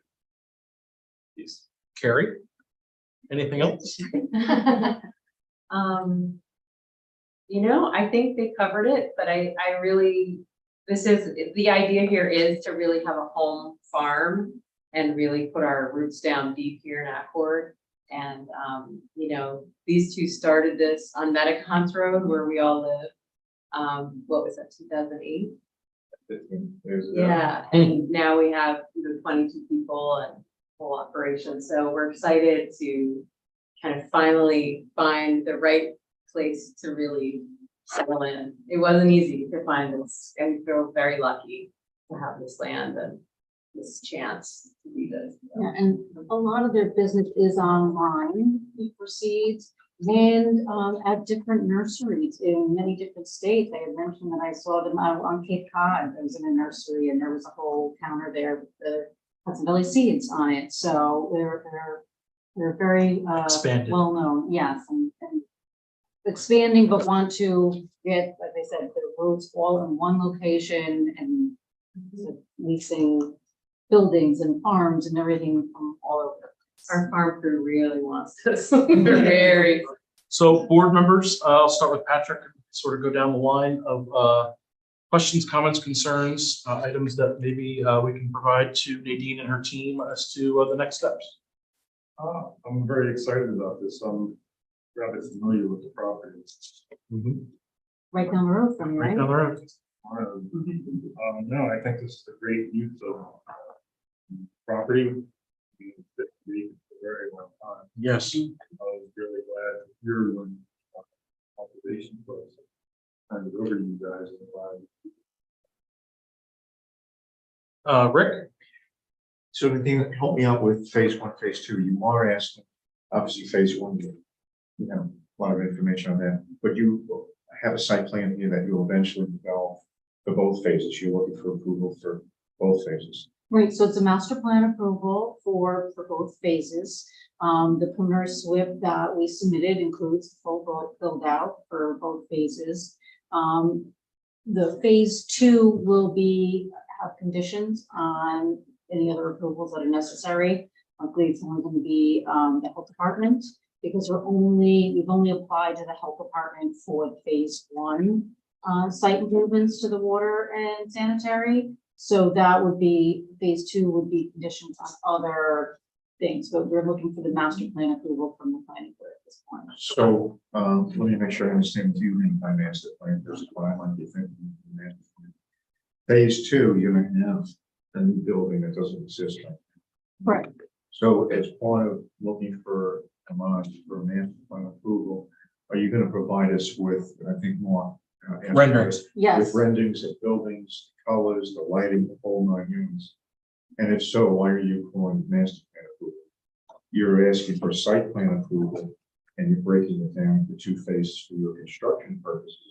But in terms of what we're doing, you're asking for a full site plan. Right, approval. so for seeker and for planning board, it would be approved, but then there'd be conditions before obtaining building permits for phase 2. Because like I said, that would require health department approval at that time, because we were not obtaining that during this. In advance. So, yeah, so as So we're far as gonna the do planning seeker. board's concerned and seeker, yes, we'd like, the full approval. And then the conditions of prior to obtaining building permits. And So I mean, you're we looking could, for- So we're looking for seeker for the entire site. phase Yes. 1 and 2. yes, I'm also looking for in terms of site 2, what you. The renderings. In terms of what the buildings are gonna look like. definitely. Okay, so I'm Sure. not sure again, why are you using the term master approval only for seeker purposes? So we don't have seeker, what's known as seeker creek? I don't know Well, if when we do seeker, you want it to be, Stormwater, these are the things that are all part of the master plan. So these are the things we're looking to get approval for and the planning board. So when they go to get their building permit for the building or any building on phase 2, the home or the headquarters building, that basically they would go to that and say, okay, now we have our health department approval, there's your site plan approval, and now we can get our building permit. So it would basically be, the approval with conditions. so in order for you to prior come to back, building permit. in order for you to come back and for our engineer to review this, because you guys have posted escrow already, we would need to see what those renderings are gonna look like, what the lighting is gonna look like, what the colors are gonna be Right, so. for phase 2, because we're not talking about this, we're talking Yep. about it in 2 phases, but we're Right. doing the whole project at once. Right, so I do want to go through, we'll have everybody ask other questions, and then I want to go through the waivers, and I want to talk about seeker a Sure. little Not bit. there, not there yet. Yeah, we're not there yet, but let's give to everybody So else. I- first. Right. Planning. What I understand what you just said is we're looking for everything all at once. Whether it be a SWIP if it's determined to be necessary, the renderings, the buildings, pictures of the interior of the buildings. You need interior from the building Well, for site just a plan? sketch of what it's gonna look like. You defined it as a educational building. No, It's not an no, educational building. no. It's an office building. Operations. Okay. Yeah, Everything to the driveway, wayfaring signs, that we generally would have a site plan, it's a good big site. Wayfaring signs, lighting, building lighting, right, so, walking lighting. so That's that what being I- said, that's why we're here, that's why we're here tonight. Yes or no? But that's what she's asking for in My her plan. question, you're gonna give us all of that. We're gonna give you everything that, we've given you most of it already, it's on these plans, and we can definitely talk about the more We don't information have that's on these renderings plans. of buildings. I- Right, 'cause I that's what she's understand that. asking for in waivers. I You need to understand get that. that So- side. So there's building plans that we're talking about, which, again, we can review the site plan and still say, okay, we need to see the building. But we can move forward with evaluating a lot of this information and still say, okay, there's the building. But I have some limitation for the lighting waiver, so that's what I want to discuss with the board. That's why we don't have a full plan for the lighting at this point, and some other things. So, but we can definitely let everybody ask their questions and then we can go over the plans the way they are right now. We can go over the request for waivers. We can go over, where this is, for the type of action it is and go from there. So what do we hear from the rest of the board members before we talk about waivers? Sure, I agree. Zach? So this looks really good. I'm super excited for it. I know, are you planning on doing any special events, markets, anything that can draw a bigger crowd to the area? It depends on what you mean by bigger crowd. Just because we take into consideration the parking and everything that's presented to us in the event that you maybe do a market or something on the weekend that bring a bigger crowd. Just because I drive by your current location sometimes, it looks like parking site, I don't know, it's just employees. That's employees. Yeah. Yeah, we designed the parking based on what we are imagining for events, Okay, which is primarily small events. Teaching, gardening, or seed saving is really like a small group experience. The largest groups that I could imagine would be if a garden club wanted to come and hold a meeting there. Garden clubs are often around 20, 25 people who come, for that type of meeting. But that's really the biggest thing that would really. So on the planning board's aspect, we would want you to meet with Nadine and just review what our special, No special events events. code is going to be and make sure that sort of checks the box because we, as a planning board, would need to go into noise study and traffic study, and there's a lot more things that are going to be needed. So, Yeah. So. right, no weddings or, So that's already been discussed. Okay. That it's part of this project narrative, that there are no Okay. events like that proposed for this facility. But we will mention that we do show, an area right off of the driveway if needed for overflow parking, which is right on that gravel base. That's the runway. runway. So in case, there's people in the retail, people here, like they won't be backed up on the drive. There is an So, area. for- right. My question, 50 spaces. but my question about that runway, and I know I've maybe beat this too much, but it's not in the envelope of the open space. So are you, from the Conservancy's aspect, Yeah. in my opinion, I would like something from them that gives you, and I'm sure you already have it, We do. the authority to utilize that overflow as needed. Because hypothetically, you're not able to utilize that as part of your blanket. Right, so. And I always have two And you don't need to, papers. I don't need I it think, now. and just- it is part of the conservation Okay. easement, so it's very clear in that easement language what's allowed in the envelope, what's allowed outside the envelope, and as And far our, as. consultants will review that. Yeah, like you'll notice that we show the proposed sanitary outside Yep. the envelope because that's allowed. Sure. So some parking outside, for certain things Of course. is allowed. So we're not showing any increase in impervious area. I know it's already been, So, right, that's existing, it's an existing base. gravel. So we're not showing any increase in impervious area outside of that envelope. Okay. It's definitely utilized. Zach, any other items? But it is outlined in the easement. oh, that was my. Okay, Cindy? No, I'm familiar with the property. This is such a great plan for it. Exciting, convenient stop off on your way to the transfer. station. Right. Zorian? Congratulations, it's great exposure to the town in the future. And I will wait until we discuss waivers. Yep, we can wait to that. Okay, Anne Marie? So I just want to go back and what Zach was asking before, do you propose any food to be sold in the future? Not right now, but like, alcohol, food trucks, anything like that, because we have had businesses come before the board before and say, oh, no. And then they grew exponentially, so it's just like, is this something you're thinking of? Like to open a little restaurant, they're like, oh, everybody wants snacks, why don't you have food, or all this other stuff, it's just a question, because it's legitimate, there's something to eat around there. And that might be a part of the waivers, Nadine? Yeah. So it's not something that we've got here for waivers. Why don't we go over those now? But, on that, I would think if there was something outside the ordinary, just like, is part of the town zoning, that they could apply for, a 1-day type event, something. That is not, this is not going to be utilized for a wedding venue or for things like that. It's not the purpose of live music and things like that. It's not part of. Right, but it would be natural. I mean, I know Right. that. So, right. Property very well. I played on it as a kid, even though I probably should have been all the spray and everything else, but it's a beautiful piece of property. And just like, if I would go somewhere, hey, like I might want something to eat. And I agree. everything else. No, I get it. No, because that's what's been happening up here. Yeah. And in some instances, it's been amazing, and in others, it's been disastrous. So it's an honest question. Become entertainment. Yeah, it becomes entertainment venues, and then like, the whole agritourism, it's just like, yeah, this.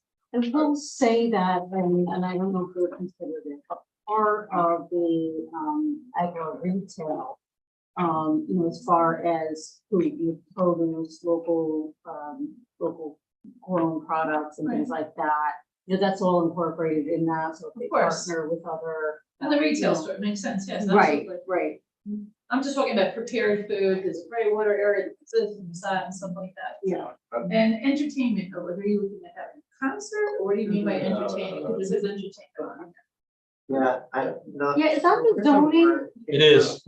It says the applicant proposes agritourism type uses, including retail and. That came from the zoning. Yeah, so there's nowhere in our project narrative Okay. that we mentioned. That's where the at all. confusion. So we're gonna just put that in your conditions of approval down the road. No special events, no means of entertainment, that kind of thing, just so that it's, For folks who find plants entertaining. Me too. Rick is here and he can attest. Okay, so Nadine, let's go through your list of conditions. I will give the board the opportunity to, yeah, sure, absolutely. Right now, there is no plan at all. I think we're a business and we have to kind of lower the demand process a little bit. So I think it'd be good to know from that perspective that we could come back, right, 3-5 years down the road when that does arise as. like, Which is what you would need to do. I assume is what we got, as long as that's an option, that's sort of where we're at with it right now, I'd say. It's definitely no concrete plans whatsoever to do Okay. that. I mean, I would love to go buy seeds and have a food truck. personally, Yeah, but, yeah, you know, yeah. I just want to make sure it's all out there. Sure. You might like to have tomato tasting. Oh, that's definitely. Those tomato vines. Okay, Nadine, All right, so because of the primarily agricultural use of this property and the site, we want to keep the focus of the requirements of the site plan very specific to any area that is open for the public, for access to the retail, access to any of the gardens, the walkways, things like that. So what part of the waiver request, I don't know if you guys have it in front of you, for the lighting is really just requesting, a waiver from the requirements of the photometrics over the whole property. One, because this is in the center of the property. There's no way we're getting flood from these lights to any of the property. So the photometrics really won't tell us anything that we need to know, because it's really related to the property boundary in the code. And the project is not proposing any lighting along the access drive itself. So basically it's limited to this envelope. So that is part of that waiver request is from the photometrics being shown. And then the other hang on right there. Your waiver for lighting is that you're not going to have any lighting on the entranceway, but yes, on the building. Is that correct? Yeah, the building and the parking lots, right, so I'll But just no, read- I'll nothing on just your read this. access.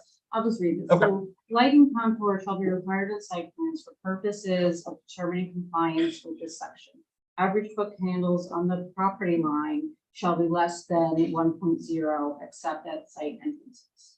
So this is, and we're not saying we're waiving all lighting requirements. We're asking specifically for a part of this code for the lighting contour photometrics At the entrance. related to spillover to the property lines, because it's just not happening. Understood.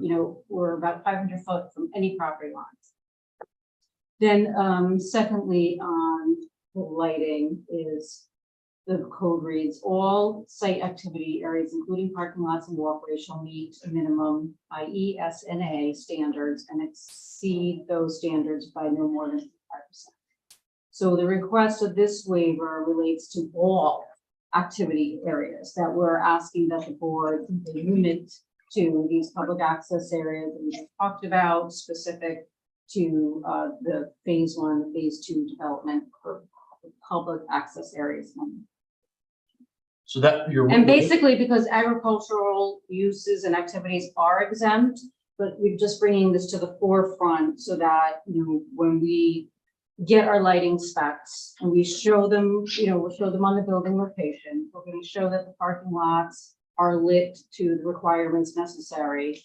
But it's not going to show like, oh, the greenhouse isn't lit and this isn't lit, because we're not exempt. doing that, right? So Where that's your waiver request is to only put lights where in the non-agricultural locations, such as a greenhouse, et cetera.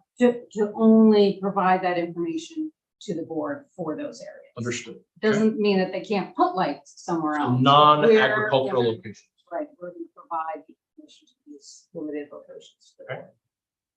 Or another way of saying that, you're gonna put it where there's the public has access, Exactly. Okay. Yeah. which is probably more appropriate than. Saying it's where it's not. I'm with you. Go ahead. Well, yeah. I'm So- good with that. All right, so that's the lighting. So the second waiver request is related to noise. So I can read the whole thing. We request that this requirement be waived as it would generate unnecessary data with regard to deciding the matter at hand due to the scope and nature of the project. Primary activities remain non-animal agricultural, accepted from the requirement. The accessory subordinate uses being the sale and education of local agricultural projects which support and sustain the primary use. Permitted agricultural use provide reasonable exception, but the board may also consider that significant distance between the development site from surrounding properties coupled with the proximity of the Route 209 corridor and traffic noise generated of the same for approval of this waiver. And this is where we very specifically know that it's noted that this proposal application does not include commercial events or amplified music that would typically raise noise level concerns or require mitigation of noise levels. So basically, because of this use, it is retail, so it's not events. And the outline we talk about, and as Kay had mentioned, between 20 and 30 people on the property for these educational events will not generate significant loss. There's not going to be any amplified. Your waiver is to exclude a noise study? Correct. Okay, moving on. And then the third waiver request is related to the traffic study. So the code states, the planning board at its discretion may require a traffic impact study by independent engineer with any special use application involving an activity likely to generate more than 500 trip-ins per day or create specific traffic issues. So this application is site plan, the agriculture retail sales, and the agricultural tourism is permitted by right in R3 with the site plan approval. So the site, Meaning you're not proposing a special use. Go ahead. we're not proposing special use, we're not proposing any trip spends more, not even close to With you, yep. 500 a day. And also that the site access is limited to one location from Airport Road, Town Road, near the intersection with 209. And as outlined in the application narrative, the daily operations range between 12 to 40 employees at the full build out, along with small educational activities typically ranging between 20 to 30 patrons. Even with the addition of the general retail traffic, this proposal will no way generate traffic close to the greater than 500 trip-ins, nor any high volume events or activities that would create traffic issues. Okay, so let's talk about the entrance with your traffic study.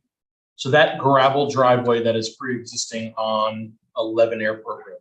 Correct. I have two questions. One, going down the driveway towards the Eastern Oil Building, if everybody's familiar with where that is, which is down the end to the left. That's a one-way gravel driveway.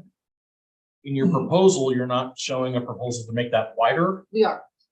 So on sheet 2, you'll see that we're proposing to widen that to a 20-foot typical gravel lane. Okay. Plus, we're showing turnouts widening every 500 feet. Okay. So that is part of the proposal for right in the beginning for phase one. Okay, so you're gonna expand that, so I have a problem / question. Coming out of that, I'm gonna call it the Eastern Oil Building again, coming out of that driveway, the headlights from a car is directly into that house's living room across the street. Would the applicant potentially, since you are changing the gravel driveway and enlarging it anyway, would you foresee, Nadine, potential to move that either left or right to alleviate headlights? Or do you propose that there will be no action at night where any headlights will be going into that person's building, for instance? So I will say primarily that, based on the narrative and the hours of Yep. operation, it's typically not at night Okay. for the public retail or tourism application. The agricultural use, though, they do even indicate that during their prime growing seasons and things like that, Sure. packing seasons, that they will be on site till, until Dark, the evening hours. So the reason I say that is agricultural because use will definitely be. the reason I say that is because the prior use was an existing building Monday through Friday, 8 to 5. Yeah.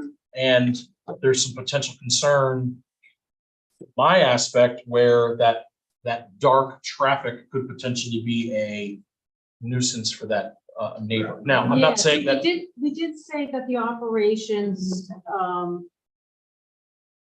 are Dusk to dawn? are typically the weekday are, for the production, that's for the agriculture. that's your employees. It's yeah. 7 AM to 6 PM. And, during the peak shipping, could be definitely later.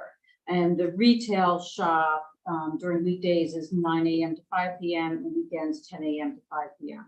So, I mean, you will have, if it's winter time and the retail's open, you'll have, about a half an hour of dark, Right. but primarily it's not. So would the applicant maybe have a discussion about that, just to see if that maybe needs to be shifted or not shifted? Yeah, I mean, I think. I'm just concerned on a regular basis of how it was for so long as a non-retail, right? Because it was non-retail, it was a wholesale company. That there's going to be some potential traffic at night. And if you're already proposing to adjust the driveway with, potentially the location could change as well. I don't know, it's just a comment. Yeah, it's really not part of the consideration. Okay. I mean, I think it would be worth having a conversation. with Sure, that and you don't need to- homeowner. Yeah, you don't need to answer that today. I'm just something to think about. Yeah. it's You're not going from a proposal. wholesale Monday through Friday operation in the past, which is what their use was for, to an agritourism retail use. These things potentially need to be brought up. Maybe the neighbor has absolutely no concern and doesn't care, but it's just something that maybe you want to think. Yeah, so, and that's more directed to visual impact. Of Well, lights. it goes along with your traffic study request for waiver. Well, the traffic study really looks more As to into how many ins and outs? how many ins and outs, what's happening right at the driveway at Airport Road, what's happening at the intersection of Airport Road and 209. So that's different, but Yep. yeah, we can talk about the visual impact, headlights. So what is your goal? You want us to discuss the waivers and see where we are on them? Is that your hope? Yeah, well, I mean, with those in mind, Sure. I mean, just continue talking a little bit because we did submit a full of part one EAF. It was identified that on the neighbor site that there's historic buildings located there. So, based on that alone, this would be a type 1 action. Yep. So we're looking for the board to consider type 1 action and declaring your intent to be lead agency. And with that intent, discussing these so that moving forward, we know what additional information we'll need to provide for the EAF. Again, could you explain the type 1? First of all, you said there's there's certain historic things on the site. And second, Not on the site, but Adjacent? adjacent. and so what threshold, that drives down the number, but what threshold are you talking about? That goes past type one. That's a good question. I didn't print If you that don't have, out.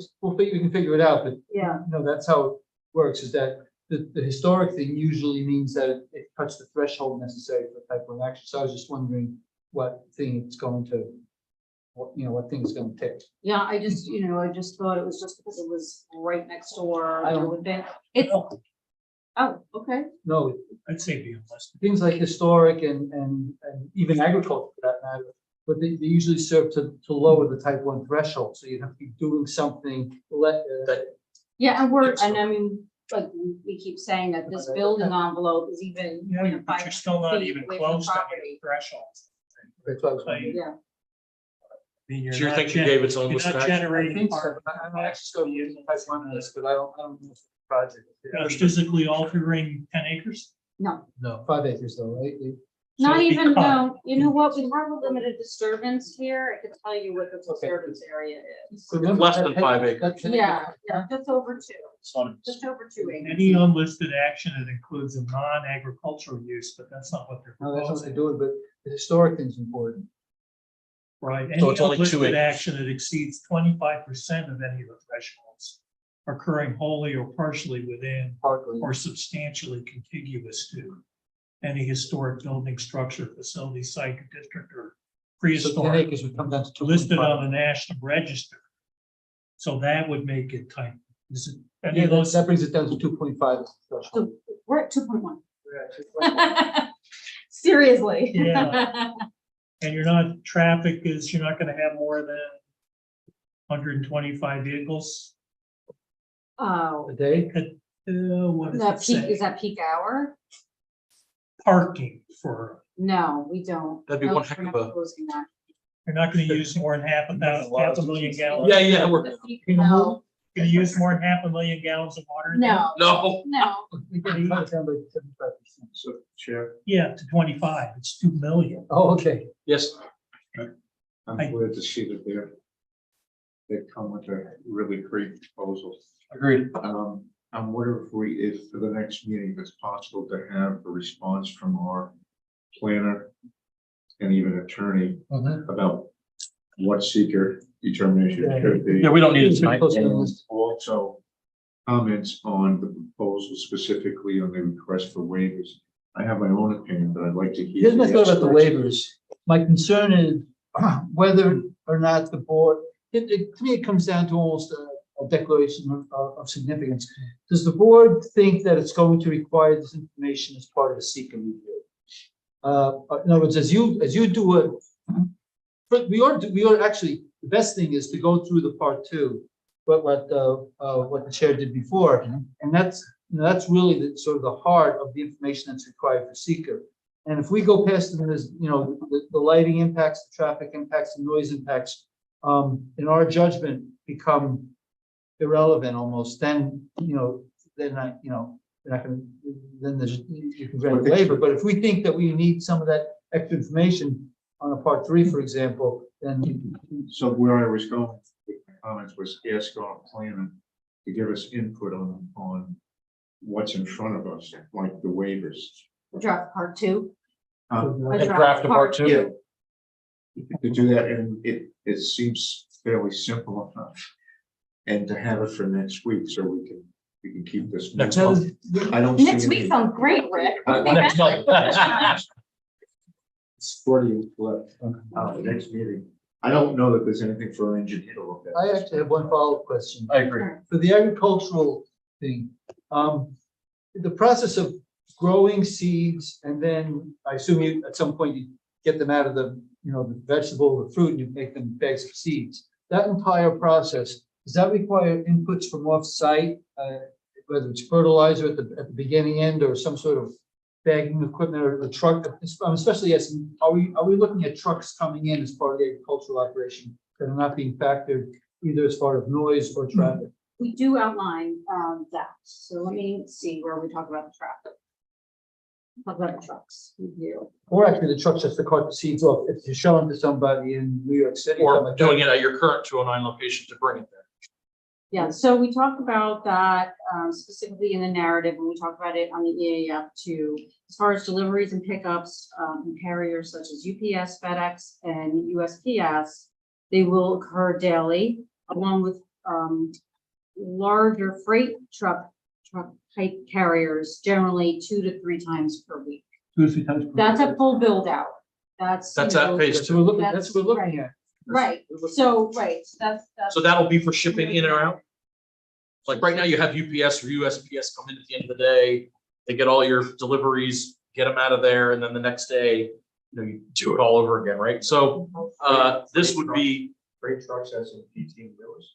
The big ones. Yeah, we do sell things in our catalog that we source from other places. So typically they come on pallets. Yep. So we need some accommodation for things. And we do show a truck route through here to a loading zone in phase 2. That's, those trucks aren't really part of phase 1, but if I you see look that loading on- area. Yeah, so,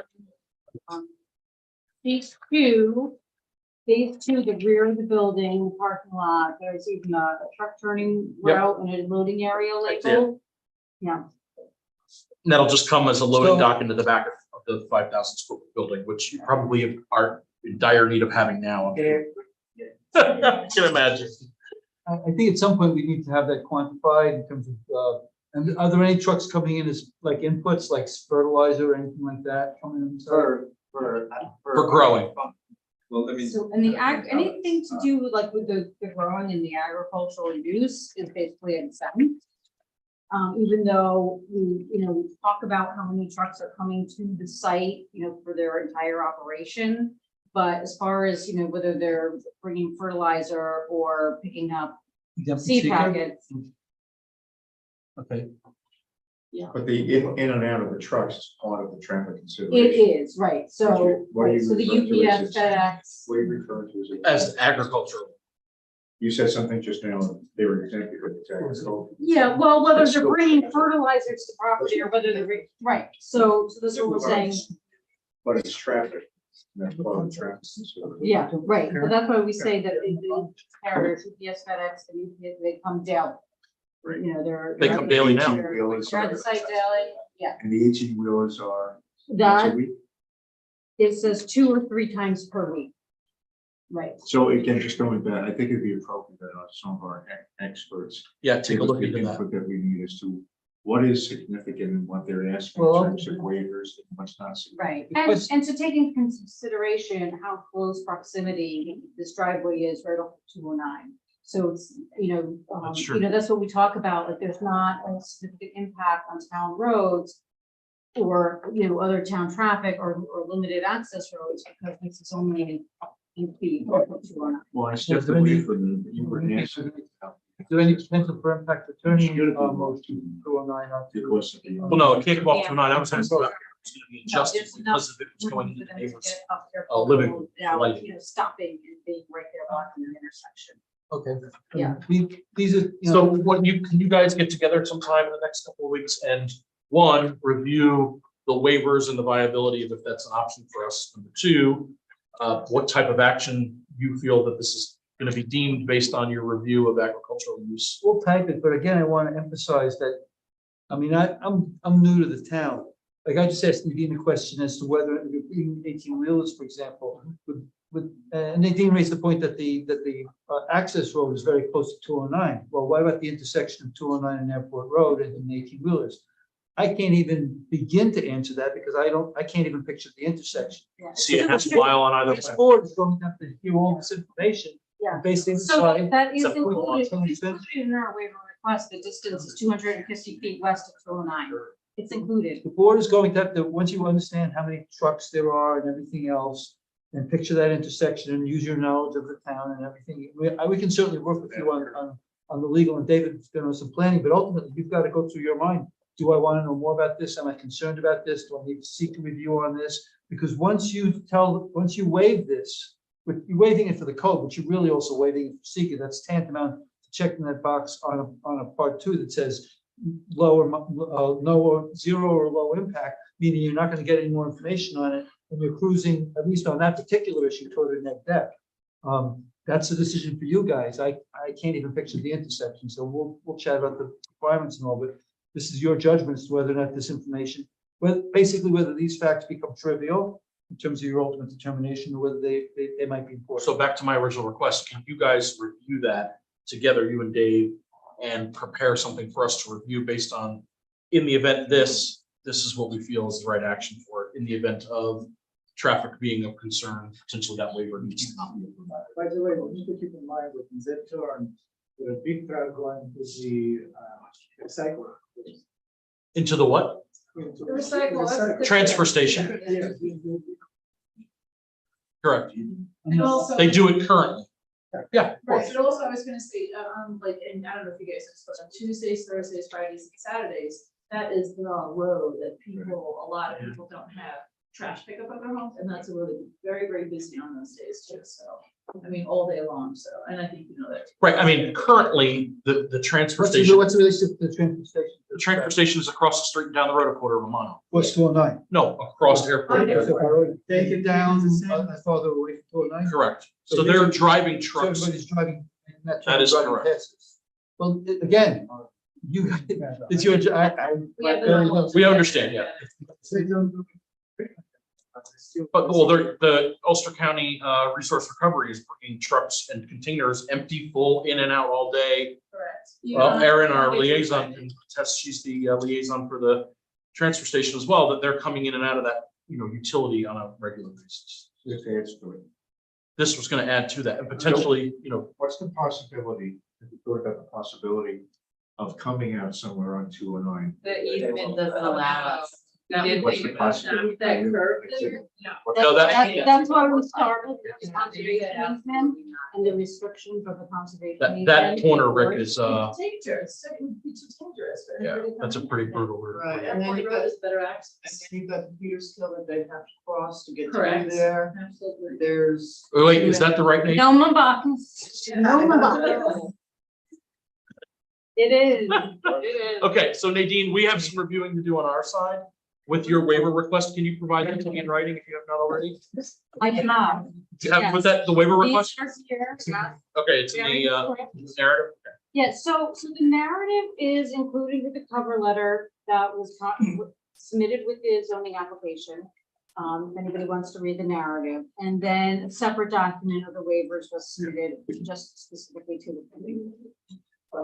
I have one other question. In phase 2, are you gonna take down the original building? No, it stays.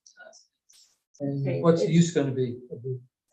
So, okay. It's a cool building. I gotta check, but, Yes. yeah, so that is gonna provide additional office, warehouse and production areas, to expand the agricultural business. That's where you're bagging Space seeds, To right? retail gallery. Cleaning? So totally you're gonna have, what is it, 8,500 square feet of space? It's more than that, because the phase 2 building is gonna be 2 stories and possibly, some, lower level So 500 areas. square foot footprint, so that's gonna be 10,000 or something close to 10,000 square foot building. Right. Minus- I believe that old building was a hangar. It was a hangar, Yeah, yes. That's what we call it. Yep. Yeah. The hangar. Yep, that's it. That was an So you're looking airplane at- storage. So you're looking at 50 square, somewhere. Go ahead, Dave. You gonna do anything at Airport Drive, at Airport Road in the driveway? No, so we weren't really, It's wide open. It's Yes. Like open fields. That is, it is, you're making it wider, that's it. because it's agricultural, there are But you're gonna hayfields on physically both do that. sides. We're going to widen the driveway itself, because right, Show that. So I would superintendent would have to. yeah, so we do show that On on page page 2, we're not really showing any, What is the detail current at the payment? access, but we could definitely do that. We What can is- look to see that has to be What are widened. you isn't it currently 10? You're making it 20, so you have 100% growth? It's, Something like that? no, it's more than 10. It's more than 10? Definitely more than 10. I think it's, it varies throughout, but, if I had a guess, it's probably closer to 15. Okay. If the widening is not even half. So, at the next meeting, what we would like to see, I think based on the board's conversation. You want me to finish and you have something else? Go ahead. Noise waiver, The last sentence, can you add it to your application specifically, no commercial events or amplifier music plan? Yeah, we have that on our notes for the approval. We'll have that in our condition. It's kind of hidden Yep. in a waiver. Agreed. Yeah, no, I think it was, someone else. but we So were to Rick's talking about point, we want to see Yeah. signage updated. We want to see the lighting plan on the proposed actions that you want to put lighting, not where you want the waiver. We want to see the renderings of what the buildings are going to look like, color, lighting on the building, what those are going to look like. We're gonna have that for the very next meeting. Then you're not going to get on the agenda. The, This is what we need to get to the next meeting. This is what we're looking for. the colors of the building have no effect. Oh, well, then on let's see the that. size and what Like, the building's going to look like and how big and. We could still type seeker and declare a lead agency to get seeker in process, because that's not gonna have any impact on seeker at all. The color of the building, or, how many windows it has. Would you have a sign which is business or later on? Signage. Like, are you having signage at Airport Road? We have, some, general wayfair signage on here, but as far as the business, we could definitely talk about, if there's gonna be any proposed signing at the end of the driveway or on the buildings. We could definitely get that information. The waiver, we'd like to, I'll continue on my list. The waivers we'd like to have in more detail as to, the noise study. You're saying that it's only gonna have 20 to 30 people. In addition, we'd like to see, like for the traffic study, as the council and our consultant mentioned, as to big trucks, how many are there gonna be? Finally, when you have decided, is it gonna be 2 to 3 a week? Yep, 2 to 3 weeks. 2 to 3 a week, That's- okay, yeah, and then that's what's part of gonna be it. the, And the smaller, vans or, yeah, FedEx or UPS vehicles, how many Yeah, of them? daily. Daily. Daily. what's the number daily? Once daily. One? Yeah. One shipment out or whatever? Well, no, you'll have UPS, you'll have postal service every day. Daily, once a Yeah, day. They only UPS, come once a FedEx, day. and UPS. Okay. So there's 3 then.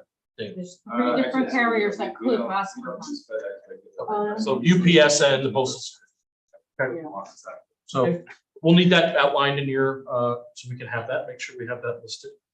And then Dave, we'd like you to obviously review this. We have escrow already set. So we'd like you to take a look into this. I'll just note, for the same reason I gather it's argued that they're exempt from the moratorium. This operation is protected through the right to farm law in New York State. You're a farm operation in an agricultural district following sound agricultural practices. So they could turn the lights on all night if they wanted to. Sure. They could make all the noise they want, and they're protected. Not amplifying music. And the agricultural tourism aspect is there's commissioner opinions. I mean, you can't turn it into a hotel. But as long as it's consistent with those commissioner opinions, which I'm sure you will be, the waiver off the building envelope area is not necessary. Understood. Because they're protected in doing that. Okay. Which I can note in the memo. Board, now that you've heard the waivers and the But requests, inside the building envelope would be a different story. yeah. Is there anything else that I've potentially missed on my list? Got the creek name correctly? Rick, you're good, We Patrick? couldn't get extra points for that. Yes, you can. Nadine, I mean, Yeah, I I'm just gonna ask that, to be sure, I'm sure everything's available to Dave and Dave, but, particularly the narrative, because this information has been outlined in the narrative in accordance with the code. The checklist has been completed in compliance with the code, and that the waivers, as they're outlined, because they contain information that's relative to why we're asking for the waiver. understood.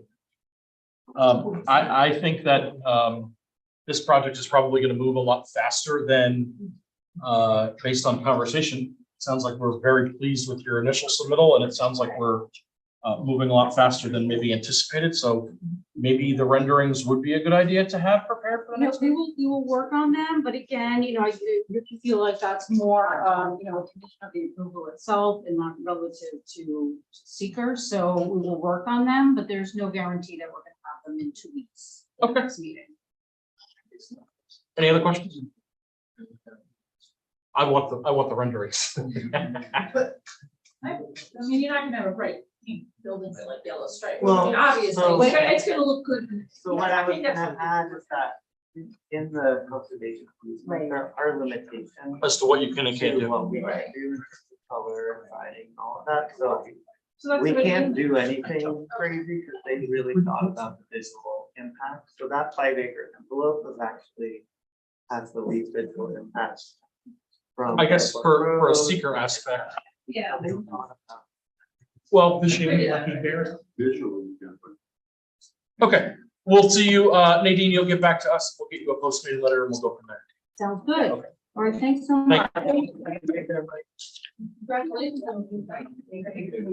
Okay, now the last application, which is, BigNet LLC, Bjorn Horniman at public, PB 23-349, a site plan approval in a business district located at 4164 Route 209, which, many of you are familiar as Skate Time. So, Bjorn? I don't have a lot to, I don't know if you've given all the. We have everything loaded to the file, so I want to just explain to us what your proposal, why you're here, what you're looking to do. Yeah, well, we're looking to do something fun in the area at the Skate Time intersection. And we thought that having a roller skate sculpture would really help. Both let people know that this is roller skating rink, number one, and it's a little bit hard to tell from the outside. But number two, just be a landmark for people to recognize and to mark direction by. It is an important intersection going toward Darwood and Webster, say, you know, turn to roller skate, that kind of thing. So you're proposing this to be about 77 feet off of Medigahonks roadside and about 70 feet off of the 209 side, based on your drawing. Okay. And you're proposing this structure to be 12 feet in height. And what's the width? The width was, what was it again? 6? 12 by 4. 4, yeah. So 12 feet tall, 4 feet wide. Yeah. Okay. And where exactly is it going? It's going on the corner of Medigahonks and 209. On the map, you will see that it's 77 feet. Hang on, Zori. Well, I promise I'm gonna get to you. 77 feet off of the Medigahonk side and 70 feet adjacent on the Route 209 side. Yeah, and that is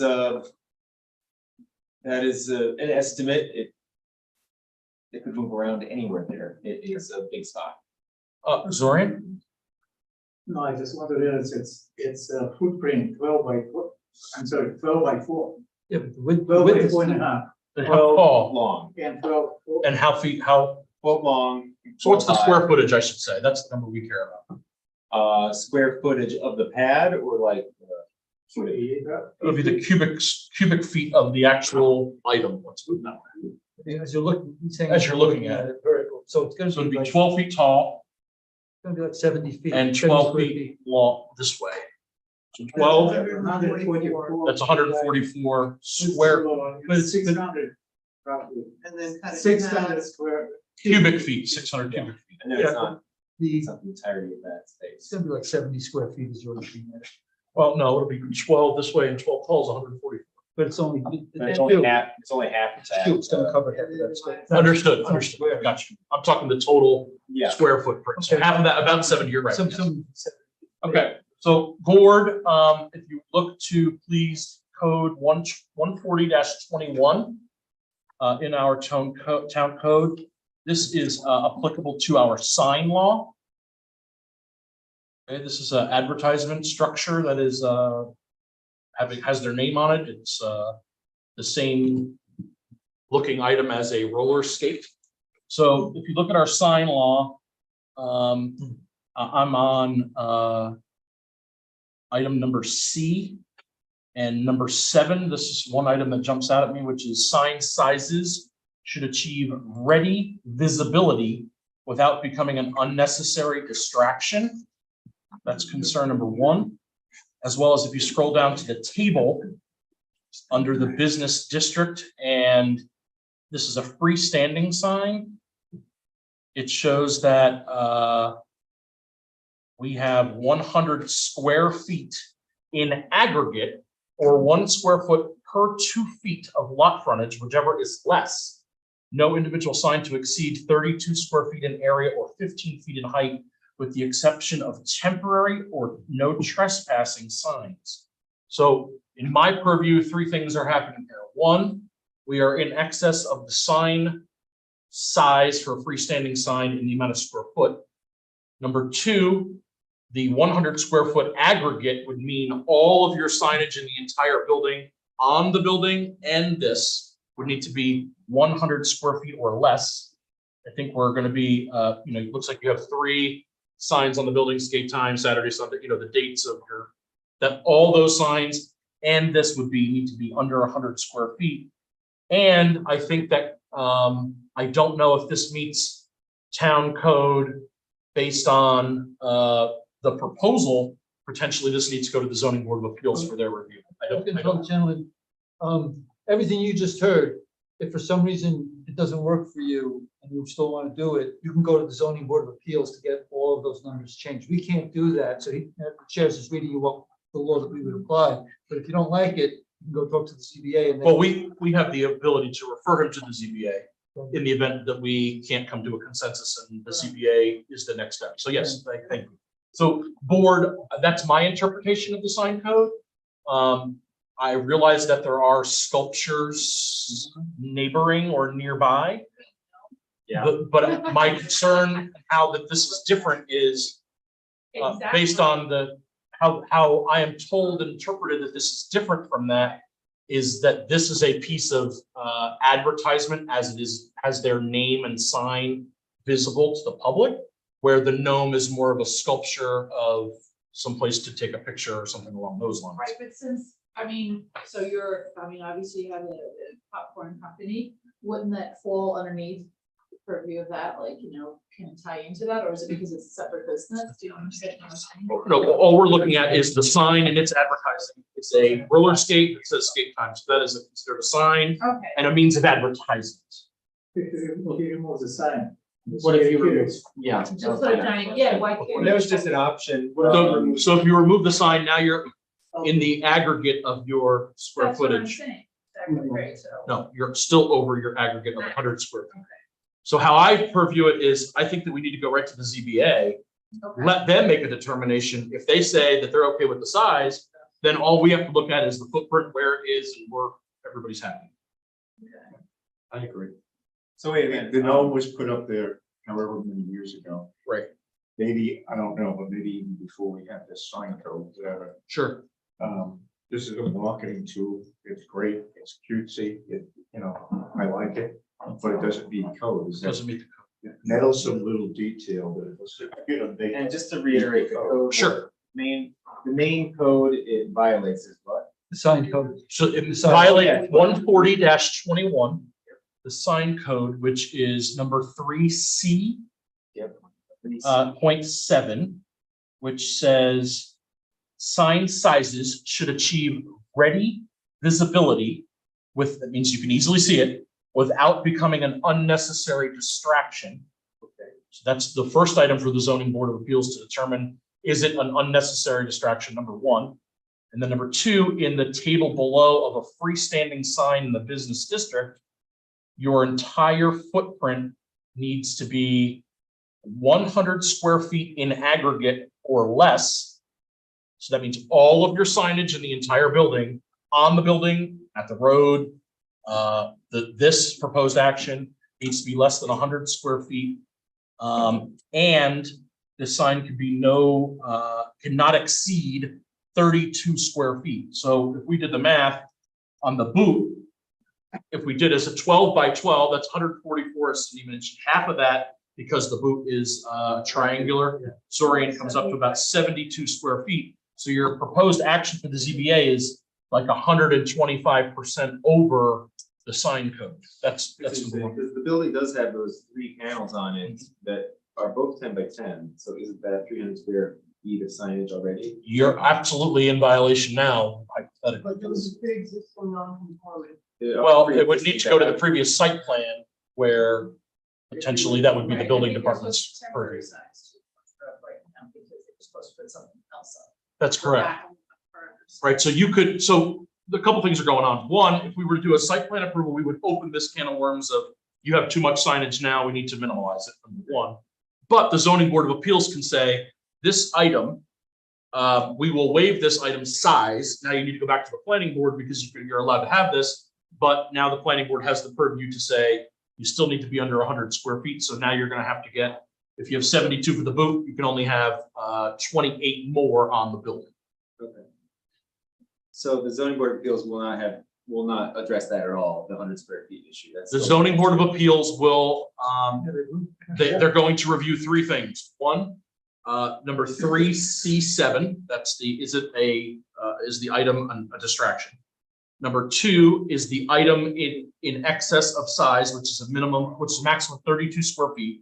And then three is your current signage over the 100 square foot in aggregate currently. And does that need to be fixed? To explain, to clarify the division of labor, anything relating to an exceedance of the town code, the zoning board of appeals has to fix. This board really doesn't do that, and especially at the size we're talking about and some of the complexity. So the ZBA can fix it however they want. They can say, comply with this, comply with that, we're going to lower this to whatever. And once you get that clarified, that whatever you propose, your proposal may change also. Once your proposal gets in line with what the ZBA says is legal, then you'll come back here for site plan. What, if they say that it is fine, you'll come back to us. If they say we deny it, it doesn't meet the code and we don't agree with it, you won't come back to us, the application will be closed because you don't meet code. ZBA is going to look at whether or not it's too much of an impact on the community, basically, whether the Or not. benefit to your business, that's right. And they decide it's just too much, then you can maybe come back with a. And what the zoning board of of appeals also does is, and you can have this conversation with them, is they will negotiate. They'll say, well, if you got it to this size, we would approve it. You know, because it's a certain amount, I'm just gonna use a round number. It's 3% of 300% of a variance over the code. You need to get it to 175, something along those lines. And then you can provide them a new proposal where they can, maybe it's only 8 feet tall now instead of 12. That's something that the zoning board of appeals, you'll discuss with Jasmine. She's also the zoning board of appeals secretary, and the chair is Sam Zarowski, a previous planning board member. So you'll be in good hands with that. And here's the Two concept. questions, two questions. Sure. You mentioned three things that the zoning board would have to comment on. The first one, I have a question about whether or not it provides a distraction. Mhm. That's really something for us to do, if we think it is a distraction and tell him that, we haven't done that yet. He can still go to the zoning board to get an undistracted. Sure, of course. But I'm just suggesting on the first one, that's my question, hang on. Or do we first have to say it is a distraction? Or the other two had to do with size, it's clearly out of the ballpark. Of course. We can't. It's an interesting question, but we don't do that. I mean, we give site plan. We don't advise us what's a distraction or pass resolutions as to what's a distraction. The agency that does that, though, theoretically, I mean, it's not a good fit here, but is the building inspector. The building inspector should make he should make the zoning ruling. In fact, he should make the zoning ruling at the beginning, so that you need to go to the ZBA because it doesn't come close to fitting. So theoretically, he can make that one as well. Or the gentleman can just decide that he wants to apply, he's going to admit that it's a potential distraction, apply to the ZBA, dump the whole thing into the ZBA and let them do it. I can But give you. it's not for us to do that. Right. In my opinion, the zoning board of appeals needs to recognize whether it is a distraction or not. And then with their determination, they'll come back to us. They might come back to us and say, it's not a distraction, but it's too big. And it doesn't need to come to us unless it's within the code. So then you can go back and say, all right, I'm gonna only be able to go 8 feet tall and 5 feet wide because now I'm within the size parameters. And if the zoning board of appeals has already determined that it's not a distraction, we're moving on. And there's also another issue, and that is you're on a state route, State Route 209, and as such, they also have to issue a permit for signage. And I don't know what their rules and recommendations are. But We would refer that, if in the event it comes back to us from the zoning board of appeals as okay, we would refer it to the New York State Department of Transportation for their permit. Within a certain distance of. Correct. Right, because technically right now it is signage. Yep. If it was a sculpture, I don't know. how that Yeah, you can put it on the falls. roof, on the roof. I would love that. Now you meet the height problem. Can I jump a little bit? I noticed there's a big tree in front of it. Yes, there's a big. There's a Yeah, couple. so it's gonna be a abstract sculpture, and I hope he was not planning to cut the tree. Oh, no. No. You can see Actually, through. Great to cut. Yeah. Use the site. It does, You know, it's absolutely. Okay, so Jasmine will get a post-meeting letter out, Dave. Just procedurally, is the planning board referring this to That's the correct. zoning board, or is he going? No, the planning board is Are you referring it right? to them because we Are don't you feel. seeking an interpretation? No, we're Or- seeking a determination. But you haven't denied anything, so you can't get you can't seek a variance. There's been no denial. You have no administrative. We don't have the ability to make a denial. Correct. So you're seeking an interpretation from the zoning board. If the planning board refers. No? No, I have the ability to No. refer, we have the ability to refer it to them if we He can don't make feel. his it own needs to. judgment that needs variance. But to answer your question, the real agency that should process this first and is the building inspector. The building inspector actually makes zoning determination. So Well, he didn't do that, so that's where. No, we have a zoning determination. It's a site plan approval. So he didn't said say- it's okay for site plan approval? You have that? The He zoning, didn't the determine zoning board, sign. the building determination from the code enforcement officer is a site plan approval. That's, but it's in violation of all this other stuff. So that's why we need to refer it to the All right, so what do we do? zoning board of appeals. So are we The referring? planning board's referring it. I think that we can request a letter from the zoning board of appeals. Building Asking inspector for their says input. that it's sculpture. What's that? The building inspector says it's sculpture. That's correct. So building, well, let's back up there. The building inspector ruled that it's a sculpture. That's the ruling. That's what we have to. But once you put skate time to. Yeah, but he has an advertising. And the building inspector wasn't aware of that? When I spoke to the building inspector this morning, he thought that it was just a sculpture with no verbiage on it. Well, Now it's classified as a sign. go back to the building inspector and see if he changes his opinion. He'll probably tell you it's a violation of the sign law then, and then you'll have what you need to go to the CBA. We have the ability to refer. Take it. the words. Okay. So why don't we take a vote to get it to the CBA? At least we're on record of where we are. Yeah. I wanna know what happens then. These are. We can refer to the zoning board of appeals. Well, no, Dave suggested he just takes the verbiage off, but then you're good. Then it's not. Well, no, then it's now it's a sculpture. It's a sculpture. Then it's hard. Doesn't mean that we're gonna- Doesn't. No, but I mean, but I think, yeah, it's good here. That's. No, what do if we just remove it, where do I go from here? Do I come back here? Do I go to? Who do I talk to? Without the verbiage on it, where do you go from here is your question? Yeah. It's here. So you're proposing that it does not have any verbiage on it and it is just a That sculpture. is one option, that was great, actually how we had it originally, and then our. So then what we would do is design we would review all of the items for site plan approval, which would be lighting, parking, signage. But the short answer is he comes back here. Oh, absolutely, yes. The short answer is you would come back. When he said come back here, and you're good. Well, you're not good, but Then we'll go you're through back the in line. process. What does the building inspector, what did the building inspector see? A blue with the sign on it? Yes. Yes or no? Yes. Yes, so you gotta go back to the building inspector without a sign on it and reapply. And You're then- saying he saw it with the sign. But he just had to fit in his. Or 12-foot roller skate sculpture. Right, And no. But did he Very have letters on? Yes, he did. I spoke to him this morning I spoke to him this morning and showed him the picture with the verbiage on it. And he thought it was a sculpture because it didn't have verbiage on it. So now that it has verbiage on it, he believes it to be a sign or a means of advertising. But it did have verbiage on it. So he looked at it, And saw. made a verbiage, mistake. didn't have it. Made a mistake, Okay. clearly, yes. So what I would do if I were you is you have three options. You can go back to the code enforcement officer and ask them for an updated determination and go from there, whether it's a sign, a sculpture, and then make the determination from there. You know that if it's a sign, you need to go to the zoning board of appeals because it's too big. But if it's a sculpture, you can come back to us for site plan approval. From there, you can even make that determination right now, sitting here by saying, take off the letters and let's keep moving forward. And then we can have that conversation. But code enforcement says it's still a sculpture. With the signage on it, yeah. Signage on it, am I Go good? from there. Exactly. Then you're good to go to the ZBA. Yeah. That it's not, but it's not a sign. He says it's not a sign, That it's a sculpture. then I don't need to go to the ZBA. That's correct. Then you're gonna come back to us.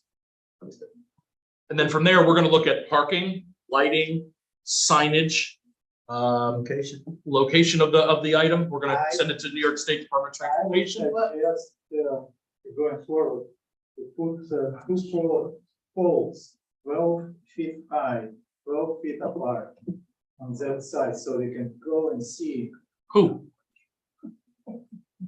what. Say that again? To imagine, to put a poles 12 feet high. Well, he knows what it looks like. He has the picture of his. No, but inside, inside, Put a on pole the out. side. He's saying put a pole out. For what? Stimulate this. For a site visit? Yeah. Who can? So you requesting a site visit? Yeah, Okay, well, I think that you're a little premature on that. I know. Okay. I'm saying, just keep in mind. Keep it in. Okay, so we, that's where we're at right this second. We are unable to move forward until you have a updated determination. How's that? All right. I talked to Will. We're gonna speak to, Jerry Davis. Jerry. All right, go. Yes, thank you. Okay, we have a couple other things that we need to wrap up in the next 12 seconds, so here we go. I have the August 14th and August 30th minutes loaded to the file. Have they been reviewed? We can accept them as prepared. I have a motion for that, please. And Marie, second by Cindy. All in favor? Aye. Aye. Any opposed? Any abstentions? I Huh? wasn't here. I wasn't here on Saturday. Sure. They were available. She had access to the folder. Should I abstain since I wasn't here on August 14th? No, have you reviewed them? No. Well, then you shouldn't have voted yes. Well, I will take back my vote and abstain to the August 1st.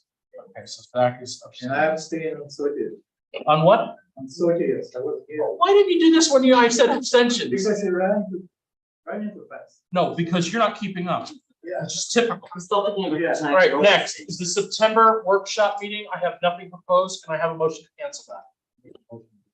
Patrick, second by Me. Zach. All in favor? Aye. Aye. Any opposed? Any abstentions? Okay, I need a motion to adjourn. I make a motion. Zach, second. All in favor? Aye. Aye. Any abstentions? Okay, can you shut off the item?